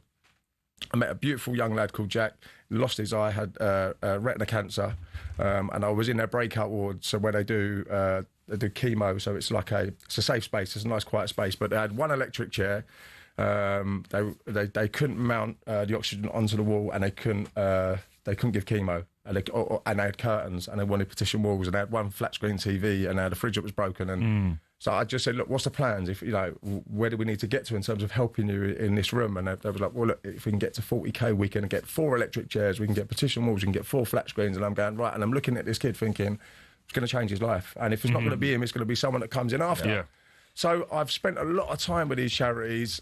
Sport in Mind goes without saying, it's a mental health charity that try and help and support people throughout their life, re-engaging with them through sport. And I've been there. I went to a badminton session in Reading, and it broke my heart because this lad had paid £40 in a taxi to get to a free session because they didn't have coach hire or didn't have minibus hire. Yeah. So with the money we can raise, we can maybe put on a minibus service and stuff like that. So there's lots of angles with each charity, and they're all very worthy charities of raising money. Well, let's hope that you do sell it out. It is October the 18th. It's at the Grosvenor Hotel, and you can get tickets from your website, which is proprojectpromotions.com. Okay, I know it's your birthday today, so we don't want to keep you too long because we know that Ray Parlour is lurking around the corner. I'm hoping Ray's gone. He's just done me for 2 beers already. Come on. Let's talk about your former side, Arsenal. Yeah. How have you sort of... I mean, look, Arsenal fans be thrilled that Saliba has just signed a new contract, which is great for the club. Yeah. How have you felt about the start of the season, the recruitment that's been done? Because a lot of money, the highest net spenders in the Premier League in the summer. Yeah, I think it was needed. It was definitely needed. They have actually... I'm looking at their group now. You look at the other day when they had injuries and they could make changes, and people that they were throwing on, I'm going, oh, this is a major outfit now. This is a proper side. This is going to challenge. I wouldn't say there's question marks over Gyökeres. I wouldn't say that there's obviously there's doubts in people's mind. It's going to take him time. I remember when Thierry comes to the club, Thierry was playing out in the wing. He looked like a fish out of water. But it will take him time to adjust. I think that the fact that he's played in the English league, and I watched him play for Cov, I thought he was without question the best centre forward I had seen at that level for a long time in terms of what he offered, his all round play, all round game. But I think they've strengthened. How long? behind Troy. There you go. I got you right here. Quicker than Troy. Quicker than Troy, to be fair. I probably didn't moan as much. I don't know if he's got a record. Troy has. There's not many people that have the same record as Troy, to be fair. But listen, I like the team. I like the squad. In my opinion, I would have said got the best goalkeeper in the league. I think Donnarumma is a different type of goalkeeper, and he will definitely. Can they win the league? Absolutely. Will they? Absolutely. Will they? That's a throwaway. It'd be silly for me to go and say, yeah, I'd love Arsenal to win the league. Will they win the league? I think they've given, Liverpool have started so well. They've got an uphill challenge already. Yeah. But they can win the league. Will they win it? We'll have to, I think, after Christmas, ask me then and I'll give you an answer. And he's part of the reason they've got an uphill challenge because he's been a little bit too negative in a couple of games this season. Liverpool away, maybe even City on Sunday with the team selection. Yeah, I'm not too. Yeah, there'll be reasons behind it. I think. Yeah, there'll be reasons that we won't know about and we won't hear about because that's just we don't have an insight into that. I was surprised by one or two. I've got to say, I would have liked to have seen it as a start. Which was a bit of a surprise to me. But he's got an opportunity now to rotate the squad, keep people hungry. Listen, he left Eze out, he's come back, he scored straight away. So there's an element of keeping people on their toes, keeping people hungry, and you can't play your best 11 every week, not at that level. Okay, listen, good luck, happy birthday, and I hope you sell it out and everything goes well on the night. Looking forward to it, and well, hopefully we get that streaming. Just a quick one. Simon Jordan said he's going to get a table. Did he? So we need to pull Simon up on that. Okay, so if Simon gets a table, are we all going to accept the invite to go, yeah? I'm going anyway. Troy's coming All right, okay. Well, so you didn't invite us. We've not had the invite. So you haven't invited us. So you've got a table and you haven't people invited that us. are going to spend money. So I do not to invite you. Yeah. Because I'll get the coffees again. Just an FYI. I got them last week. Did you walk into a coffee this morning? You're always good. Yeah, it was more of a dig at, you know. I know. I'll take it on the chin. Thanks, mate. Graeme, thank you very much. This is talkSPORT. Sam Matterface and Alex Crook with Troy Deeney this morning. We're here till 1 o'clock with Selco Builders Warehouse. Check out this month's real deals at selcobws.com. Jamie Carragher, is he right? Are Chelsea more obsessed with transfers than trophies?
will it? All the lads have been playing great. The form kind of turned on nicely in the last 2 months for some of the guys that were kind of hit and miss on whether they were going to make it by straight qualifying or not. And their team is obviously really strong. Europe captain Luke Donald's looking for a second successive victory after they won in Rome 2 years ago. He understands it won't be the easiest of starts. We understand the US is strong in foursomes. They have some strong partnerships. We saw that coming in here, no matter what sort of combinations they went with. So, we feel like this is our strongest to go against them. A reminder, we'll have updates of all the action throughout the competition. Now, Russell Martin says Rangers' defeat to Genk in the Europa League changes nothing in terms of the pressure on him.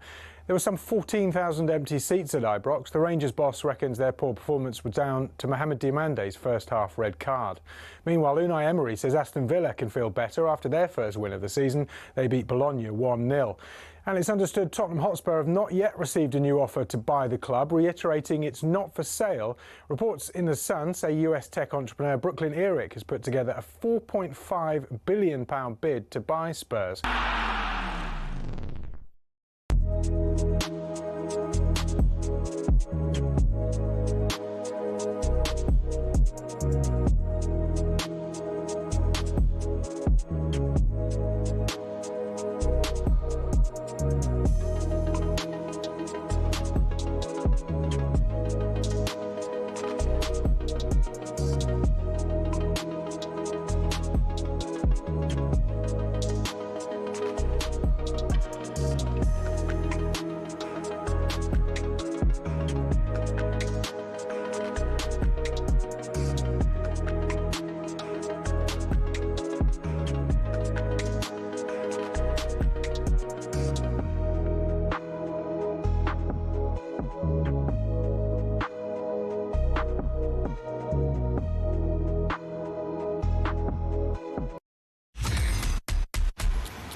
Happy Friday, everybody. Yes, Scott Minto's been in touch about a game that he played in when he was in Benfica. He said, we had a game called off due to fog after 15 minutes. Away from home, we stayed overnight and finished the remaining 75 minutes the next day. We were 1-0 up, we won 4-0. I hear about this is the best way for sporting integrity. No, what they do in Portugal is best for sporting integrity. Finish the match. Totally agree Ipswich were still in the game, so can't just give them 3 points to Blackburn, but not fair to replay the game from scratch. Was that Scott? At all. Yes, Scotty. Yeah, he's not part of the show. Shut up, Scott. 25 seconds of our life we'll never get back. Unbelievable. You two today are in a terrible, terrible mood. He's coming. Do you know what it is? He had a sleep last night. Oh, okay. He is not. He was working while he was at the pub as well. No, he wasn't. I give him credit for that. Thank you, mate. He wasn't working while he was at the pub last night. I asked him, did you see the Aston Villa game? He went, I listened to it on talkSPORT. Company man. Yeah. Time now to catch up with the latest odds, all thanks to BetMGM. And talking of company men, it's showtime on talkSPORT with BetMGM. Get ready for the golden era of sports betting. Visit betmgm.co.uk or download the app. 18+gambleaware.org. yes, let's add a little bit of sense and sensibility to the occasion. Add Dan Towles into this rowdy mix from BetMGM to look at today's top sporting events and discuss the latest odds. Hi, Dan. The lesser spotted Dan Towles, as they now call Good morning, gents. How are we? It's nice of you to turn up on a Friday. This is after you have, as far as I know, ruined your reputation as a golfer and been on holiday to Malta. Is this correct? Oh, right. Okay. Right. I don't know how you keep feeding these rumours to you. Yes, I went away on a golfing holiday. I think it's fair to say the Portuguese golf courses weren't set up for my elite games. So I was a little bit disappointed with that. And then, no, I've been abroad for work this week, and I flew back yesterday. For work, yeah. Work, yeah. Yeah, for so work. like Crookie networking. You're looking well, fellas. Was there a PowerPoint next to the sunbed? No, it's just my natural glow, Crookie. He's got a bit of a natural glow today because the Ryder Cup is starting in earnest, so he's very excited. We'll probably lose him in around about 15 minutes when it starts. Obviously, the foursome starts today. Just explain who's the favourites and what's the latest odds. Yeah, European foursomes, as you said, it kicks off in about half an hour's time. European team are being led out by John Rahman, Till Hatton. They'll be facing Bryson DeChambeau and Justin Thomas. We can't split these two pairings, and both are 11 to 10 to try and win a respective point for their teams.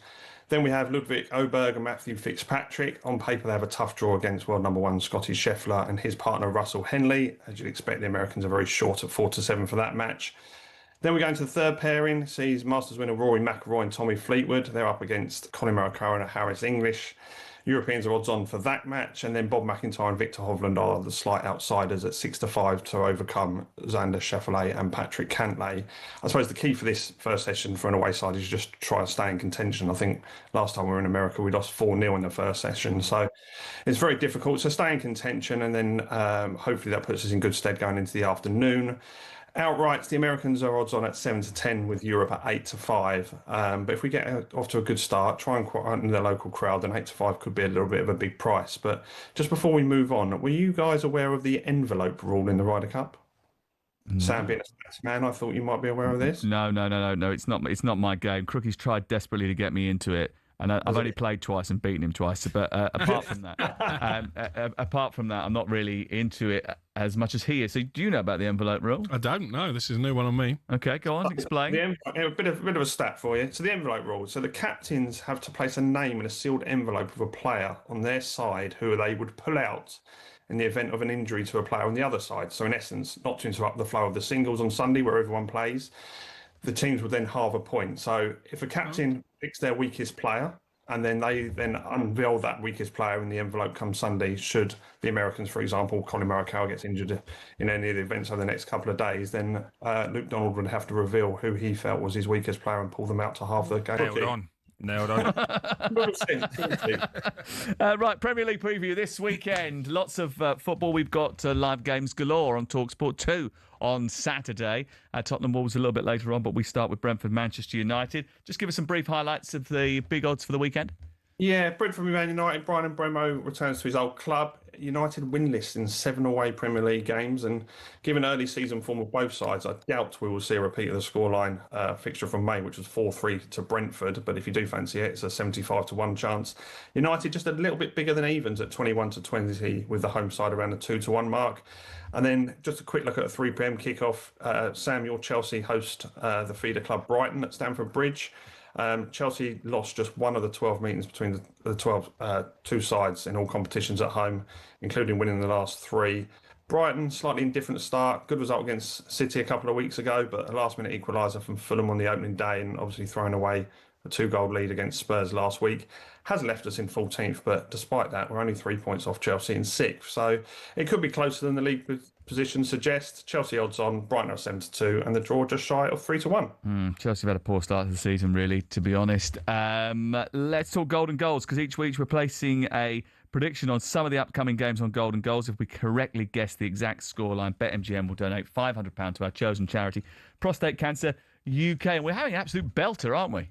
Oh, absolutely flying. Yeah, it's going really well so far because we have none correct so far this season. I was close last week. I went 2-0 to Palace. It was 2-1 at West Ham. Not bad. Better than you two. Still wasn't right though, was it? Incorrect, no. I think is the answer. Doesn't matter. Still 1-0 for me. So, but we go into this week. Come on, heads up. Let's look forward. So, Sam, we're going with Palace Liverpool for you. Yeah, Palace unbeaten in 11 Premier League matches, unbeaten in 17 all competitions, taking on a Liverpool side who haven't been at their best. Obviously, Izaki's going to start this week. That adds a bit of goal. Can't Ekitike play? But Ekitike cannot play. Have you checked the ruling? I have. I've checked it. Double-checked it now. Yeah, okay, good. Yeah. He's fuming. I wouldn't mind if we even watched the game. We didn't even know. I did watch the game. You didn't? I did. I had the volume turned down. I was playing pool. I'm going Crystal Palace 0, Liverpool 0. Yeah, only 2 unbeaten teams left in the Premier League, and obviously they drew in the Community Shield and at Anfield in the last game of the season. So 0-0 is around the 11 to 1 mark, so 21 to 2. Troy, you've gone Man City. Oh, we've given you Man City Burnley. Yeah. Did you not choose your own game this week? No, not this week because it didn't happen last week. So we just got back to normal. Thanks anyway, Dan, for giving me a bit of guidance on the last one. I am going to go, I think I said 3-0, but I changed it to 4-0 to Man City. You did change it to 4-0, yeah. Yeah.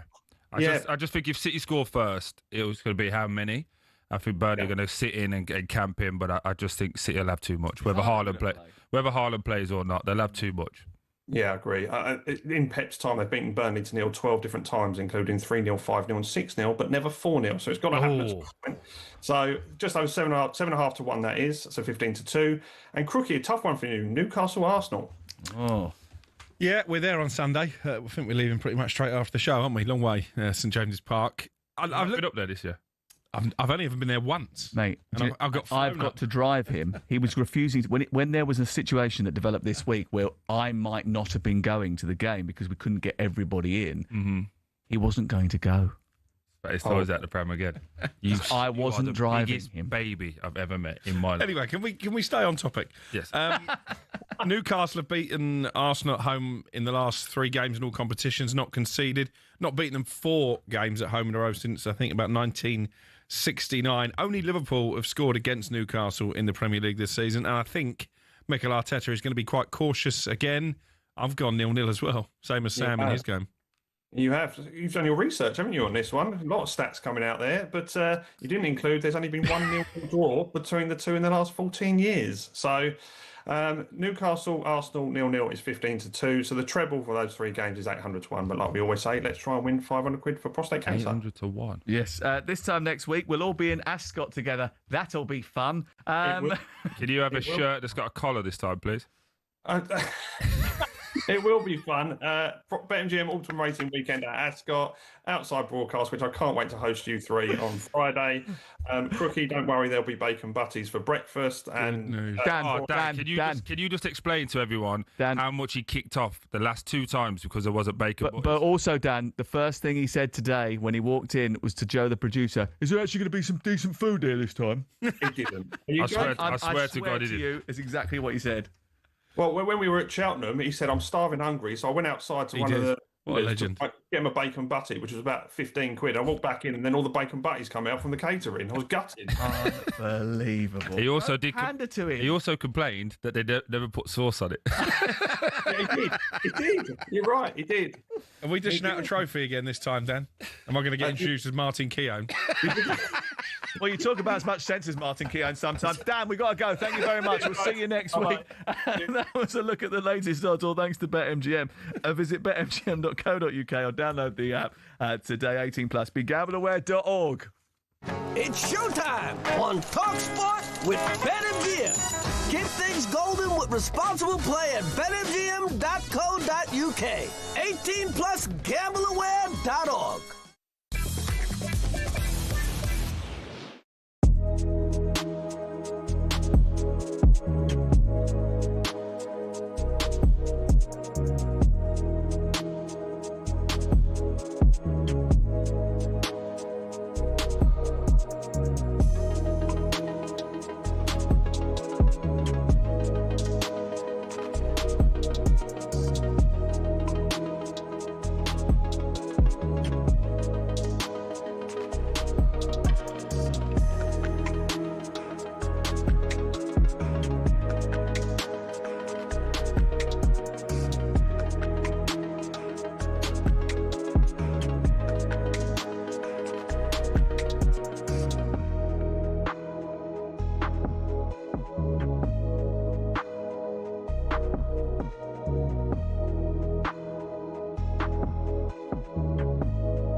Hey, it's talkSPORT. It is Friday, and it's Sam Matterface with Alex Crook and Troy Deeney, and it is Ryder Cup Day. The latest episode of the talkSPORT Daily podcast is available now. talkSPORT's Rupert Bell is joined in New York City by US golf journalist Matt Adams to debate who does sporting events better, the USA or Europe. If you want to hear what both the US and European fans think, as well as more from the boys' debate, then talkSPORT Daily is available on all the podcast platforms now.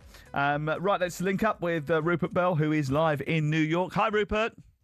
Morning, all. Yes, it was very great to be woken up by a fire alarm at 3 o'clock this morning. But hey-ho, that's Ryder Cup weeks for you.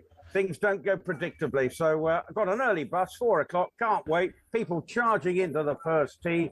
And finally, we can stop talking and we can watch some action in about 20 minutes' time. So really excited for what's in store over the next 3 days. Absolutely. And Europe entering the contest after a dominant performance in Rome, 16.5, 11.5 victory, and they're defending champions as a result. But despite being dominant on home soil, America, slightly different proposition on the other side of the pond.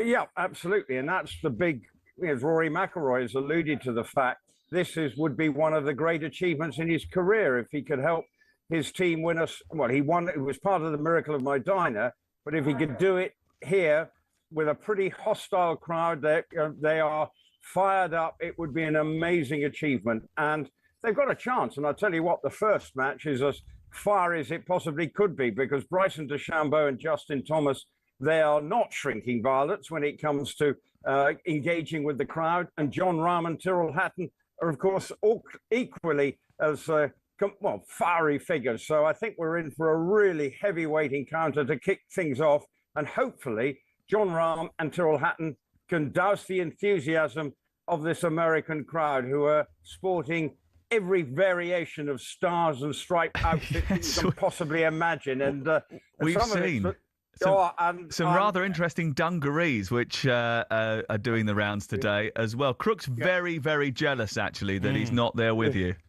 Well, what, in the dungarees? No one wants to see that, Rupert. Oh, I don't know. Are you a dungaree man? Well, stars and stripes. You could be sporting your yellow and blue dungarees here. There are a good smattering of European fans. They haven't balked at the price of paying $750 and also whatever it costs to get here. So there is a good representation of European fans, which is terrific to see, because at least last time we were here in the States, there were none. And that made for a very disappointing atmosphere, and actually ended up with a humbling defeat, the biggest defeat I think Europe have had. So hopefully the European fans that are here will sort of give the European team a good boost of confidence and feel they're not doing it alone. And how important is the first session this morning, Rupert? Because it looks a fairly even match-up on paper. I've gone 2-2, actually, after the four foursomes matches. Obviously, last time it was in the States, it was 4-0 to the hosts. I think Europe dominated the foursomes on day one in Rome. So this really will set the tone for what type of Ryder Cup we can expect. Yeah, and if you win the first match of the foursomes, you have a huge percentage rate of actually winning the Ryder Cup. So it will set the tone. And that's why I think both captains are top-loaded with their key players. And so I think they know how important it is. And yes, we had a clean sweep last time. I'm actually a bit more optimistic, because I think we can win the first. Rory McIlroy and Tommy Fleetwood, third up, look to have an excellent chance against Morikawa and English. And I don't think Bob McIntyre and Victor Hovland should be overly intimidated by Schauffele and Cantlay. So I think we do need a fast start. There's no two ways about it, because I think ultimately we need to be leading going into the singles on Sunday. So we need to dominate over these next 2 days. And, perhaps if we could sneak a 9-7 lead going into the singles, and bearing in mind we only need to get 14 points to retain the cup, then I think we could be in a strong position. But it won't be easy. We've got Donald Trump coming in. There's been extra security arrangements this morning for everybody, hence the reason why everyone had to get here so early, because they said, right, we don't want what happened at the US Open with big delays for the final of the tennis. So he will be, I'm sure, helicoptering himself in later to probably see the 4 balls and then whip the crowd up then. But if we get off to a good start and we win this session, then that might be not what Donald Trump wants and not what the New York crowd want. Okay, listen, thank you very much, Rupert. Updates throughout the day on talkSPORT. Looking forward to it. Crookie's very, very, very excited. He's got his European flag underpants on underneath the desk. You just can't see them, I promise. Tottenham Hotspur, the board of Tottenham Hotspur, Enix Sports and Development Holdings have received and unequivocally rejected an informal expression of interest in relation to a proposal to acquire the entire issued and to be issued share capital of the club from a consortium led by Mr. Brooklyn Eric. So Tottenham have turned down an informal expression of interest to buy the club. More details on that very shortly. Stick around.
talkSPORT Sports Update, powered by the Nissan Van Range. Score a winning hat-trick of performance, payload and price. Search Nissan Vans or head to your local Nissan Van Centre.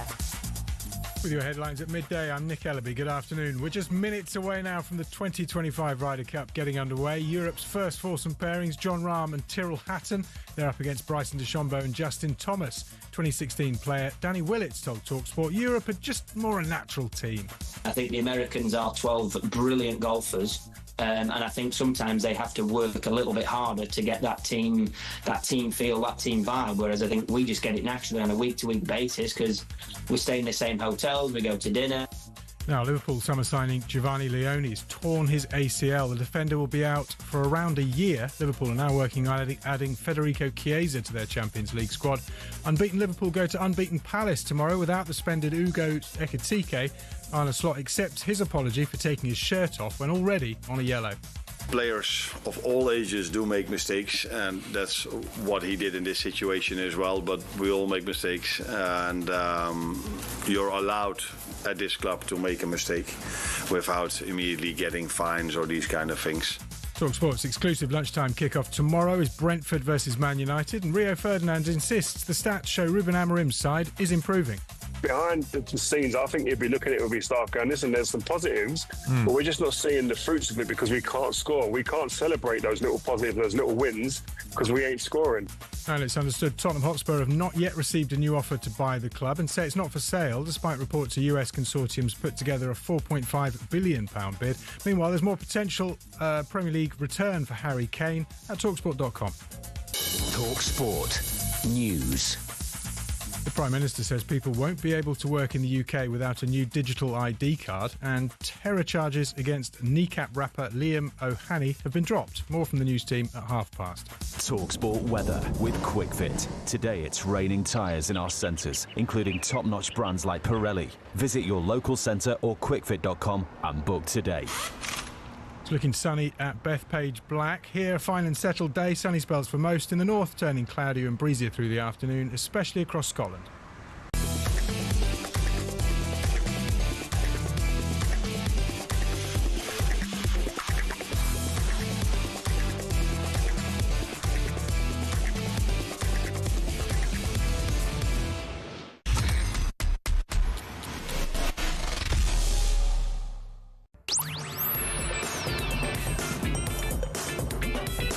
Very good morning to you. This is talkSPORT. It's afternoon now. Our producer Joe is desperate to leave the studio, but he's locked in. You can't walk past that camera because that camera is on. So what are you going to do? It's like the Krypton factor in here. So we've got Joe in the studio. We can now see his ball. Oh, we can see his ball patch coming out. He's got his runner. Oh, there he is. There you go. See? He's a referee, you know. Dear, oh dear, he didn't keep charge of that situation very well. It'll be the observers won't be happy. Group review, won't he? Yeah, he will be. He won't be in that group either. Unbelievable. Okay, let's talk to Paul Parker, the former Manchester United right back, England right back at the 1990 World Cup, double winner. FA legend winner. is the word you're Absolute legend. Our friend of ours who comes and sees us at the weekends as well when we're out and about. How you doing? I'm fine, thank you very much. Good. You've got a book that's being reissued, haven't you? Yes. Which is a fascinating read, and we know it's a fascinating read because Alex Crook has told us that he tracked down Fergie to write the foreword for you. I think Paul tracked him down on my behalf, in fairness. Oh, so you are actually many years ago. You are actually giving Paul some credit for it. But that's not what you said before he came in. Yeah, you said it was because of you. He's here. But this is an updated version of your old book, yeah? Yes, there's quite a few bits, quite a lot which added over different bits. It isn't just that same bit and add on the end or anything like that.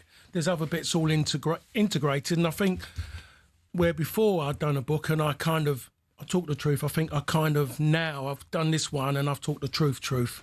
And does that come with being a little bit older and more sort of distance from it, or looking at it from a different lens, or having a different perspective now? So why have you decided to open the lid on, well, let's be honest, what is one of the most fascinating eras at Old Trafford? Because you were there when they won the Premier League for the first time, when they won the double.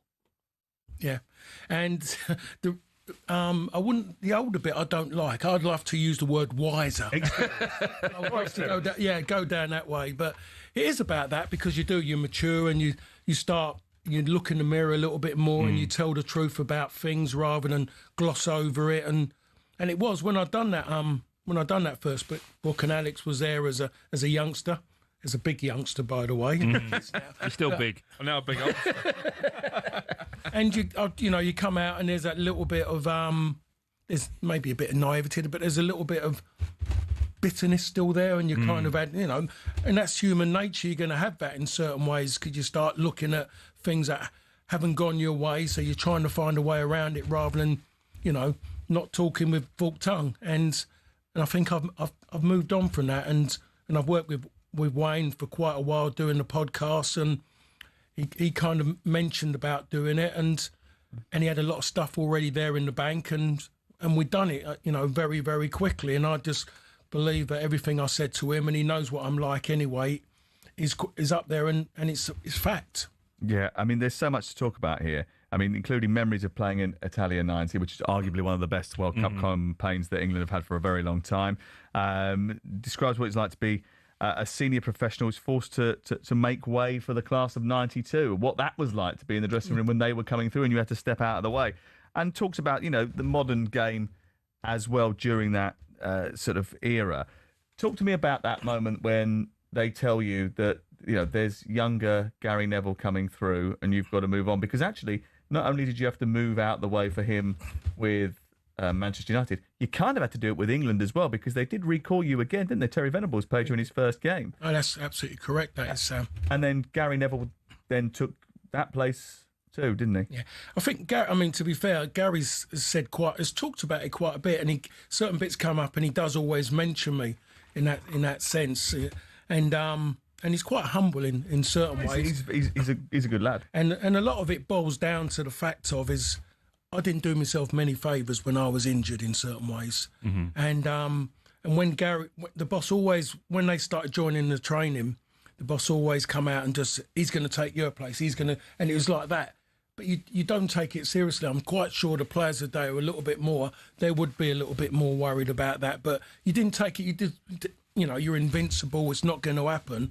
And then the start of the back end of 93, 94, you started seeing a few of them pop in. But when it happened to me, I got injured, and I come back, and I wasn't right. And when I played, I knew I wasn't right. And Gary's come in, done well.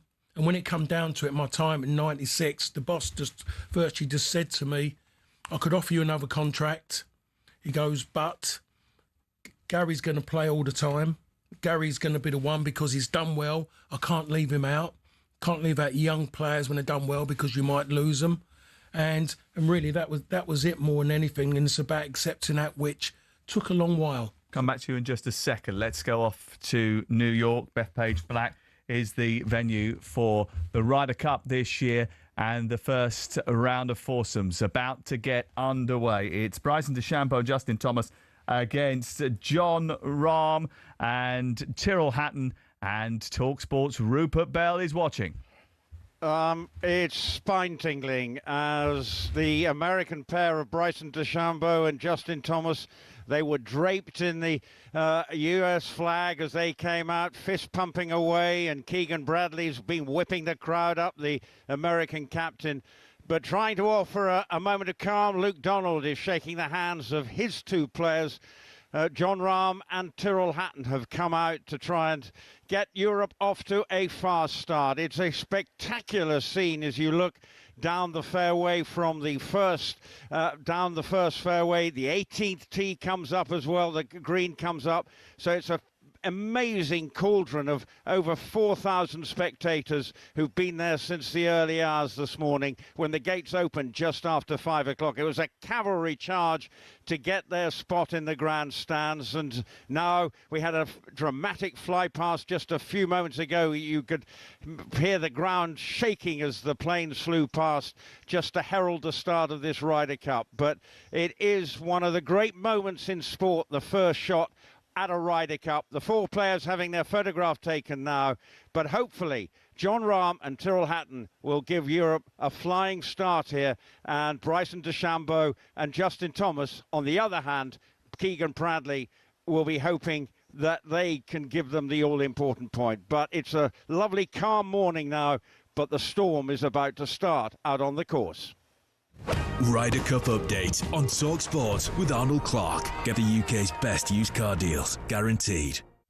And we'll be back throughout the morning with Rupert Bell as the first tee of the Ryder Cup is about to happen. The celebrations to welcome the fans into the wonderful grandstand is taking place at the moment. There's a terrific atmosphere.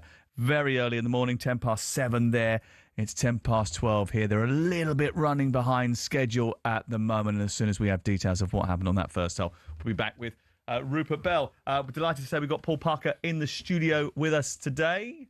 Yeah, I just wanted to ask a little follow-on question there. You said you didn't cover yourself in glory. What was that? Without obviously, so I'm going to read the book, so I want to know. But is it more how you acted, kind of blocking the pathways, or just more totally just on you being selfish in that moment as a player when you try to just take care of yourself? Well, it boils down to, Troy, really. I didn't do myself justice during my rehab. Okay. To be perfectly honest, I just took it for granted.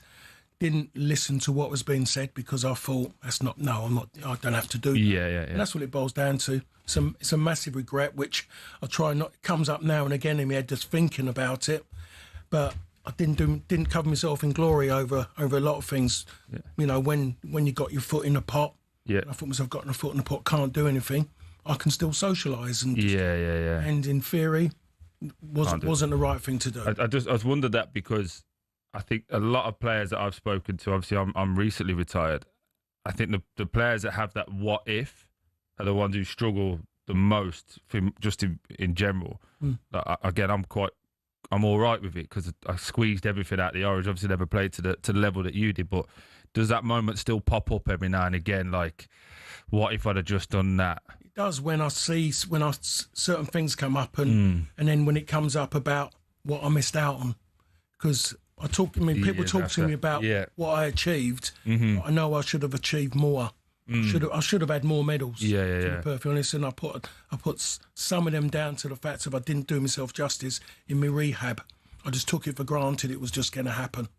One of the things I vividly remember you telling me years ago was that when you left Manchester United, you struggled to come to terms with the fact you were no longer a Manchester United player, and maybe you didn't have quite the enthusiasm when you went to other clubs because it was a step down. Does it sadden you when you look now? You look at people like Alejandro Garnacho, who actively forced his way out of the football club and come through the academy because he felt like the grass was greener elsewhere. Oh, I mean, it hurts me when I see things like that. When I see players doing that, I don't think my bit doesn't come into it in certain ways and that bit. It's just one of those things when people have it and they don't, and they suddenly think they've got it and they going off of what people are telling them, looking at headlines and stuff. And on my part, when I stopped playing, I kidded myself that I hated football. I come away from football. I actually got involved in leasing cars. A mate of mine had a company. I brought a franchise off of him and got involved and kidding myself. That's me. I've had enough of football. After about 12 months, I suddenly realised I was missing talking about football. I was missing the adulation of it, went with it. When anyone tried to talk to me about it, I dismissed it because it's over, that's over, it's a new career. And it's a load of waffle, really. It was me just trying to lift myself, telling myself that I was feeling good about what I was doing, and it was absolutely awful. And even my missus knew that I wasn't right. Never said anything. Wouldn't get involved in it because she knew she was never going to win an argument with me about it because I'd made my mind up that football was finished. We'll come back to you in just a second because we're going to talk about modern Man United and what is in store for them tomorrow. Let's go back to the Ryder Cup. To say there was mixed fortunes on that first tee is probably a bit of an understatement. Troy and I were watching Bryson DeChambeau smack his drive from that first tee, and our jaws dropped to the floor. Here's Rupert Bell. Yeah, amazing tee shot from Bryson DeChambeau. John Rahm was the player who hit the first tee shot of this 2025 Ryder Cup. And unfortunately, trying to drive the green, it's a big dog leg over some trees. He found some rough. Now, the rough isn't too severe here, but all the same, it is, I suppose, at the moment, from an American perspective, the perfect start. He ripped that drive. He got a bit of luck, but it's sitting just short of the green. An amazing shot with the noise around, but Bryson DeChambeau took it all in his stride, ripped it down the fairway. So it looks like advantage at the moment to the Americans, but Tyrrell Hatton will be out to play and try and make sure he gets the ball close to the flag to put pressure on Justin Thomas. But an amazing start. The noise around that first tee and all around the first tee. There are one or two security issues as people trying to get in, or extra security days, so some people may have missed out on watching what was going on there because of the extra security today. But from an American perspective,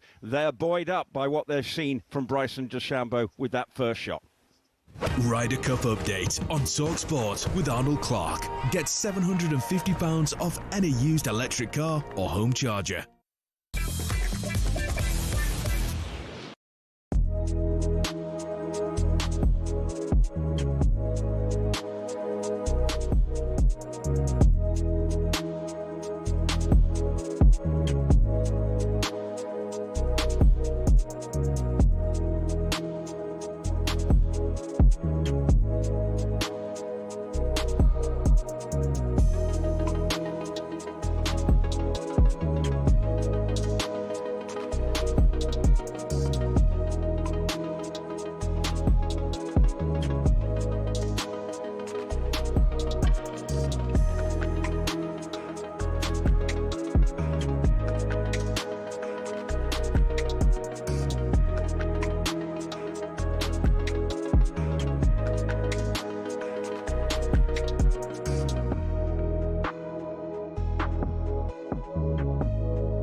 Welcome back to Friday's 10 till 1 show with Sam Matterface, Troy Deeney and Alex Crook. And Paul Parker is here as well tomorrow. We've got that is. Yes, indeed. Brentford against Manchester United live on talkSPORT tomorrow 12:30. The Bees having won 2 of the last 3 Premier League home games against Manchester United. And trips to London in particular have become a little bit tricky for the Red Devils recently. Paul Parker won the double with United, was in the team when they won the Premier League for the first time in 1993. This is a chance for back-to-back wins for Ruben Amorim for the first time, isn't it, in the Premier League? He's had more than one chance, isn't it, really? And he hasn't succeeded. And going to Brentford, it's tough. It is tough. I mean, I was there when they played Villa. Not that Villa have done great this season. Villa have been quite bland. There's no life in Villa at this moment. But Brentford, and I was going there off the back of their after Nottingham Forest game, thinking it's all going to go backward. Thomas has gone, it's going to go backwards. I saw a really good performance by this Brentford team. They're not bad, to be honest. Nick draw against Chelsea as well, another one of your old clubs. Yeah, I mean, but they deserve that draw as well against Chelsea as well. They're not bad, Brentford. They might have lost that little bit because Thomas has gone. I think they would do. But Keith Andrews is doing okay when I was waiting just to kind of go, it's all gone bad at Brentford. But I'm really pleased. Some people were saying early in the season that it was disaster written all over it with Brentford. They're one place above relegation, aren't they, at the moment? So let's see what they're also their first 5 games. They're also 3 points behind you. Yeah, let's see. Too early to judge. I noticed that the home games in particular, Manchester United have started really well in matches. They look fast, they look sharp. I was at Old Trafford on Saturday against Arsenal. Actually, they were pretty good, and you were very excited about that at the time. They didn't get the goal. They didn't end up going on and getting anything from the game. Against Burnley, they sort of should have won that by 2 or 3. Actually, should have been 3 or 4 up at half time, but they didn't press their advantage home. Can you see signs of promise in this Manchester United team now? Can you see what Amorim is trying to do? What you've done there is you've named selective teams.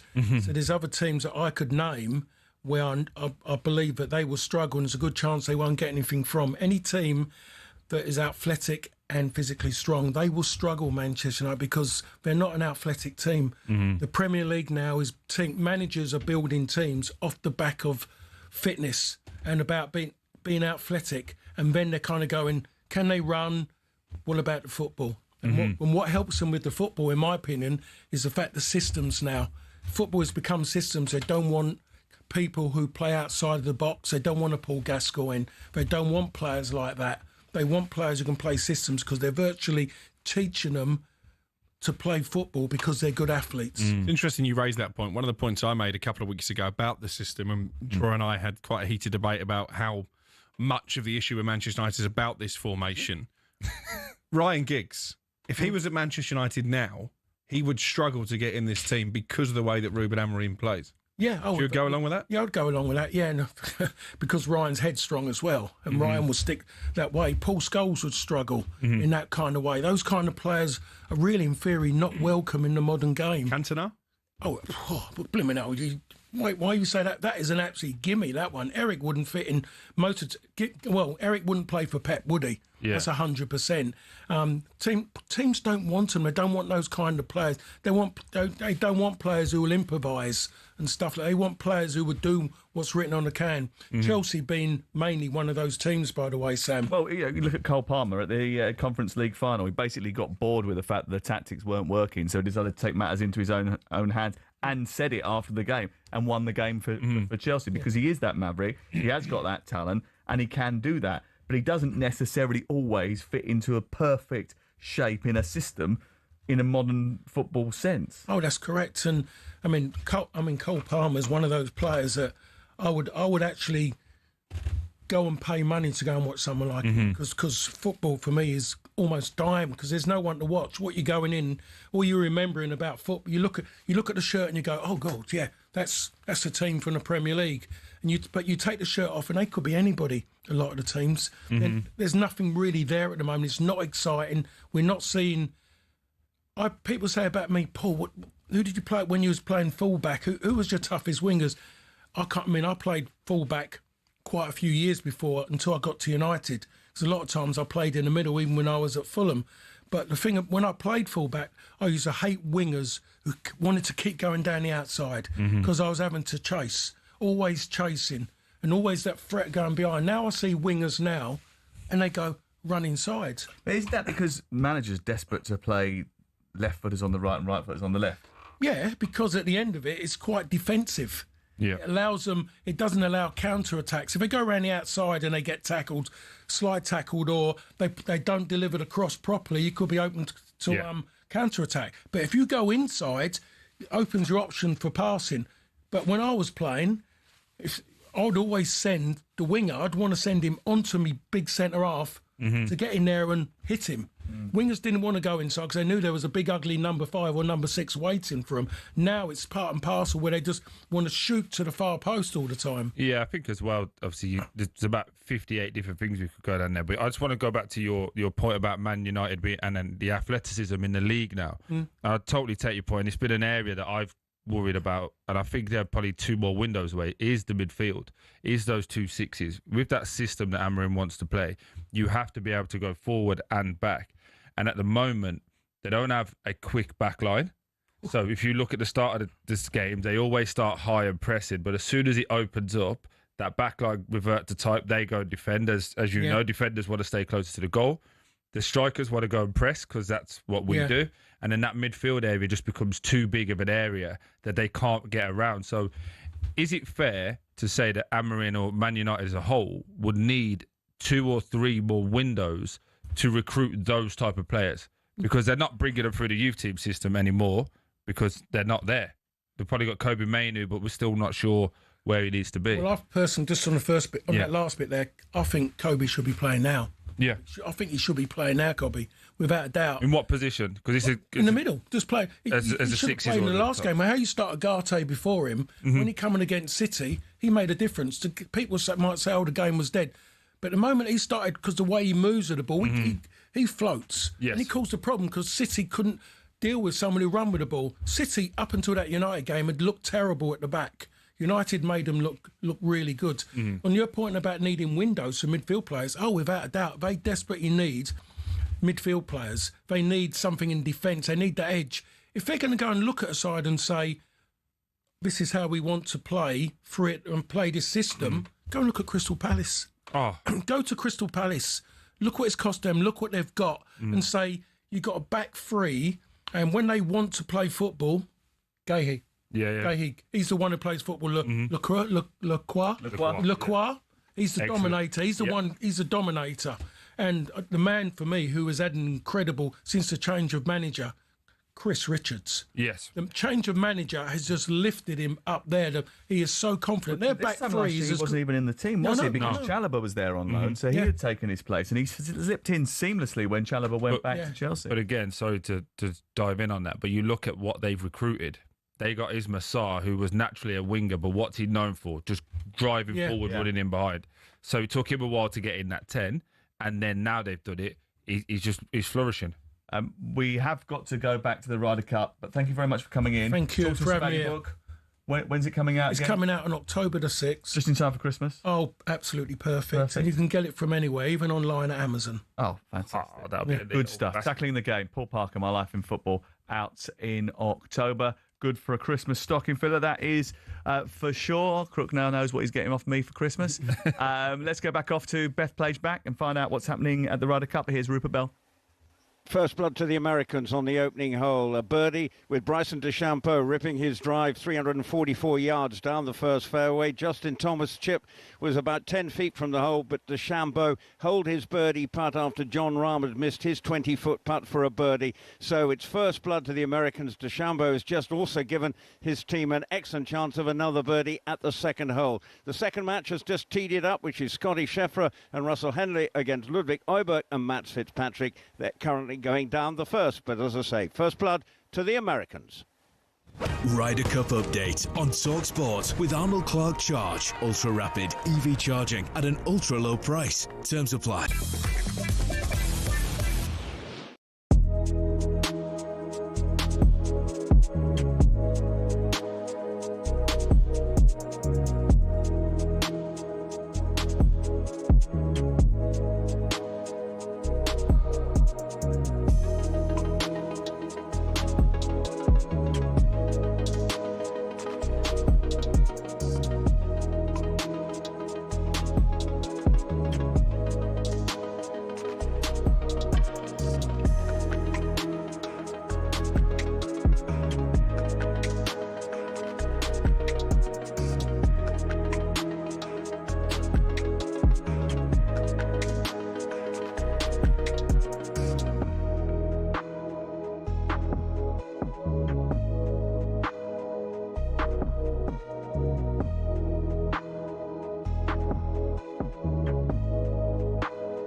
Rory McIlroy's challenging Team Europe to go down in history with a rare Ryder Cup away win. There hasn't been one in the competition since the miracle at Medina back in 2012. Here's the winner of the 2016 Masters, Danny Willett. All the lads have been playing great. The form kind of turned on nicely in the last 2 months for some of the guys that were kind of hit and miss on whether they were going to make it by straight qualifying or not. And their team is obviously really strong.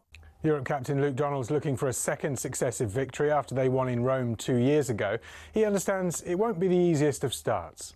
We understand the US are strong in foursomes. They have some strong partnerships. We saw that coming in here, no matter what sort of combinations they went with. So, we feel like this is our strongest to go against them.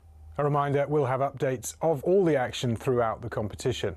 Now, Russell Martin says Rangers' defeat to Genk in the Europa League changes nothing in terms of the pressure on him. There were some 14,000 empty seats at Ibrox. The Rangers boss reckons their poor performance was down to Mohamed Diamande's first-half red card. Meanwhile, Unai Emery says Aston Villa can feel better after their first win of the season. They beat Bologna 1-0. And it's understood Tottenham Hotspur have not yet received a new offer to buy the club, reiterating it's not for sale. Reports in The Sun say US tech entrepreneur Brooklyn Eric has put together a £4.5 billion bid to buy Spurs.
Yeah, very good afternoon to you. It's Sam Matterface, Alex Crook and Troy Deeney, and we're live with Selco Builders Warehouse. Check out this month's real deals at selcobw.com. DeChambeau and Thomas 1 up after 2 in the foursomes at the Ryder Cup. We'll keep you up with tonight as well, actually, on talkSPORT 2 from the Championship and throughout the weekend, so make sure you stick with us. So let's look ahead to this weekend's Premier League action with Trust Ford. White and Jordan's Premier League weekend preview on talkSPORT with Trustboard. Discover the world of Trustboard for you at trustboard.co.uk. And I'm delighted to say that Michael Keane, the Everton centre-half, has sat down with us this week and spoken to Troy about all things Everton and his career going forward. And Troy started by asking him if he sympathises with fan frustration after exiting the League Cup in midweek. Yeah, I completely get it. I think it's been a long time, obviously, since Everton have won a trophy, and I think our fans deserve it more than, or just as much or more than anyone, with the way they've supported us over the last few years especially. So honestly, we're so disappointed and frustrated with how the game went last night. We were desperate to go through. I know the manager's made some changes, but we've got a really good squad now, and the players that played, it was still a strong team, and players with a lot of quality there and experience, and a team that I personally felt could still win that match. We didn't perform well enough in the first half, and second half we applied a lot of pressure, but it was kind of tough to score. They had a lot of men behind the ball, and we just needed to find a bit more quality. But yeah, I completely understand the fans' frustrations, and it's down to us to put that right. We've got starting on Monday night, but we're out of the cup now, and yeah, that's nothing we can get back. Yeah, just looking at your start to the season, mate, obviously you had an interesting summer for you. Not sure whether you're going to be there or not, but you've come in, you've played every single game, you're playing excellently well. Do you feel a little bit vindicated at this moment in time now, personally? Yeah, I mean, I've not played a lot of football the last couple of years, and it was a tough decision over the summer. I think I was looking at other options, and I think the club were also looking at other options, and we managed to come to agreement. And I've always known the quality that I still have, and that I can bring a lot to this team. So the fact that I've had the chance to show that early on this season, I'm really happy with how it's gone personally so far. I think as a team we've become a lot better. We've got better players in, and we're playing better football. So it's good to be a part of that. And I think the new players that have come in has kind of helped bring everyone's levels up a bit. But yeah, as for your question, I think I'm happy to have kind of proved myself right more than anything. Obviously, people question you, that's part of football, and to prove them wrong is nice. But I think first and foremost, to prove myself right, I know what I can do, and the fact that I managed to show that so far, I'm happy. Yeah, just on to the manager. Obviously, you've worked a lot under Sean Dyche, and I think the the cheap version is to say David Moyes and Sean Dyche are the same. We both know that's different. Can you just give us a little insight into the differences between the two? Yeah, I think Sean was a fantastic manager. He's been amazing for me personally at Burnley and when he was here as well. I think he had a really difficult situation when he came here. The club was in a bit of a mess, and he did unbelievably well to keep us safe for a couple of years. I think the new manager, David, has come in and he's got different ideas, a different style of play. I think we get a bit more detail on how we like to play, how we like to build up through the thirds and how we're going to attack in the final third. And I think you can probably see that by watching us. I think we're probably a bit better to watch on the eye. And I think expectations are really high with this manager. He's made it clear from day one. He's not come back here to fight relegation. He wants to see us climbing that table and pushing for European spots. So I think he's brought the players in that match them ambitions, and hopefully we can carry on the season like we started it and get ourselves in them positions. Obviously, you talk about expectations, new ownership, new stadium, which is fantastic, by the way. I was there against Villa, unbelievable. New players. How do we now, as media people, how should we look at you guys and what's the expectations with all of that new stuff? Because you said we're not going to talk about relegation. So what would you think is a good season for Everton? I think a really good season for Everton is getting Europe. Honestly, you look at the clubs that have got in Europe in the last couple of years, and they've done really well, and they've got a lot of good players. But now, so have we. We've got the stadium, we've got the fans right behind us. Our fans are some of the best in the country, and we've got the players, some of the players to match that now. So we've got a good squad, probably a better squad than what we've had over the last 3, 4, 5 years.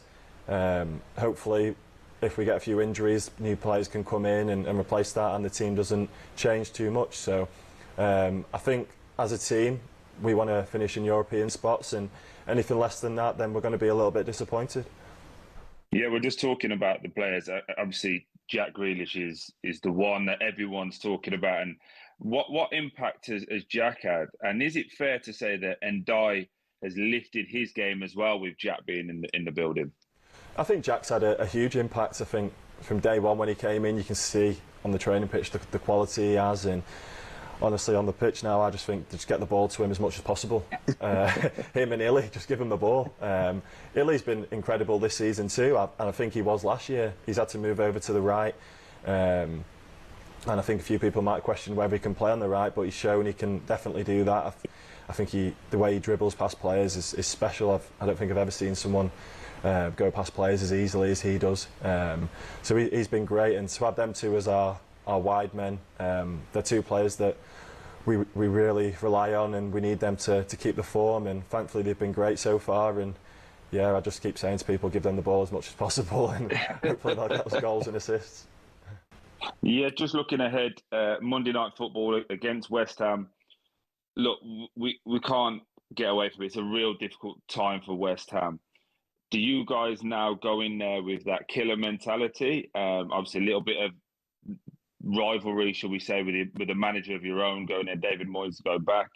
Is there that killer mentality now? And unfortunately, this is just part of the game. I think we've got to. Yeah, I think being at home, I think we need to get on the front foot and make it difficult for them from minute one. But at the same time, that's the kind of messages we had for before the game last night, because Wolves were in a difficult spot, and look what happened there. So I think we need to make sure we're doing it in the right way, but we definitely need to get on the front foot. We know they're not in a great place, and we need to try and take advantage of that. They've got some great players, so we're going to have to still play really well, do all the basics, and do things to the best of our ability. But I think we've got the players, and we've got the manager to create a game plan for us where if we go and perform it, then hopefully we can win that game. Yeah, and it's a massive game for them, but it's a huge game for us as well.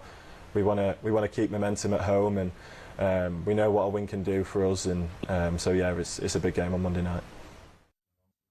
That was Michael Keane speaking to Troy Deeney earlier in the week. And we surprised, just a little bit surprised, that he was so open about the fact that there was a little bit more detail in what David Moyes was passing on to him. I mean, David's very, very detailed. I know, from knowing people that have worked very close with him, he is someone who spends a lot of time analysing football matches and reacting to that. But were you surprised he was so open about it? Yeah, a little bit, but again, I think it was more to his point that you can see a new style now. You can see they're a bit more attacking, and obviously, he said it there. We've got Jack Grealish and Ndiaye. Just give them the ball. Just give them the ball and let them go do what they do. So it's off a framework, it's off a structure, but really interested to see how Everton do this season. They're my outside bet for the top 8. I think they're sneaky in there, but the week was really disappointing. I don't know why he named such an understrength team. They've not won anything, Everton, since 1995. They've started the season well. They're not being talked about as relegation candidates. Try and win it. Well, that's certainly one of the sort of vibes that are coming out of a lot of supporters who haven't got European football.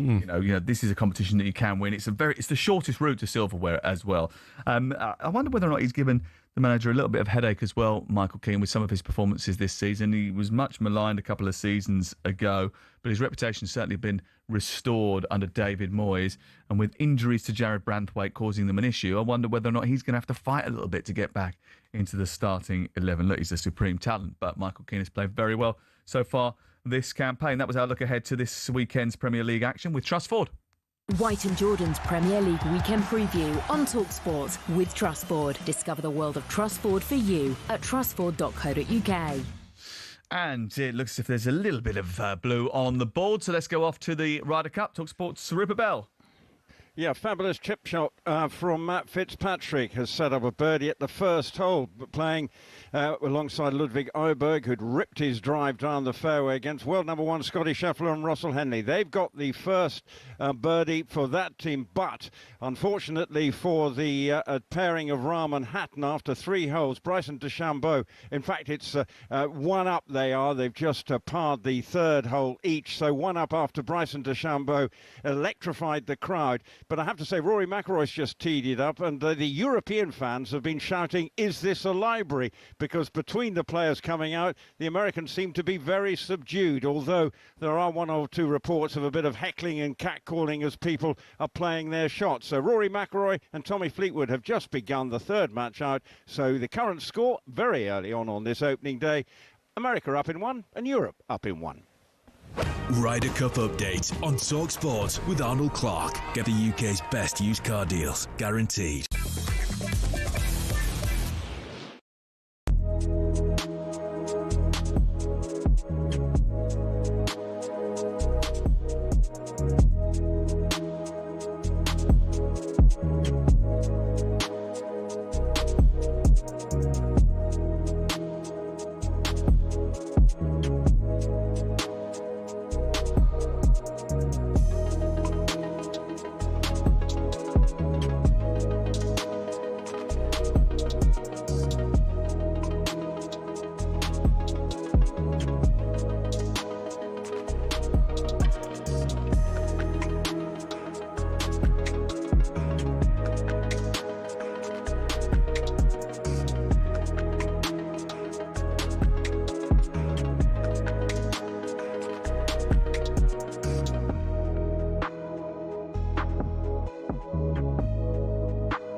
Sam Matterface, Alex Crook and Troy Deeney with Selco Builders Warehouse. Check out this month's real deal at selcobw.com. Only a few minutes of the programme left. And actually, we all sat here about 10 minutes ago and went, oh, it's 12:30. Shall we just do a Ryder Cup watch-along for the last 5 minutes of the programme? No, because we've got some breaking news to bring you, and it comes from Chelsea. Don't worry, I'll do your job today. You concentrate on the golf. Cole Palmer is going to be out until the international break. He's going to be out until after the international break after picking up a groin injury. Picked it up, actually, prior to the West Ham game. He's been trying to sort it out and just get through matches for the last little while, actually.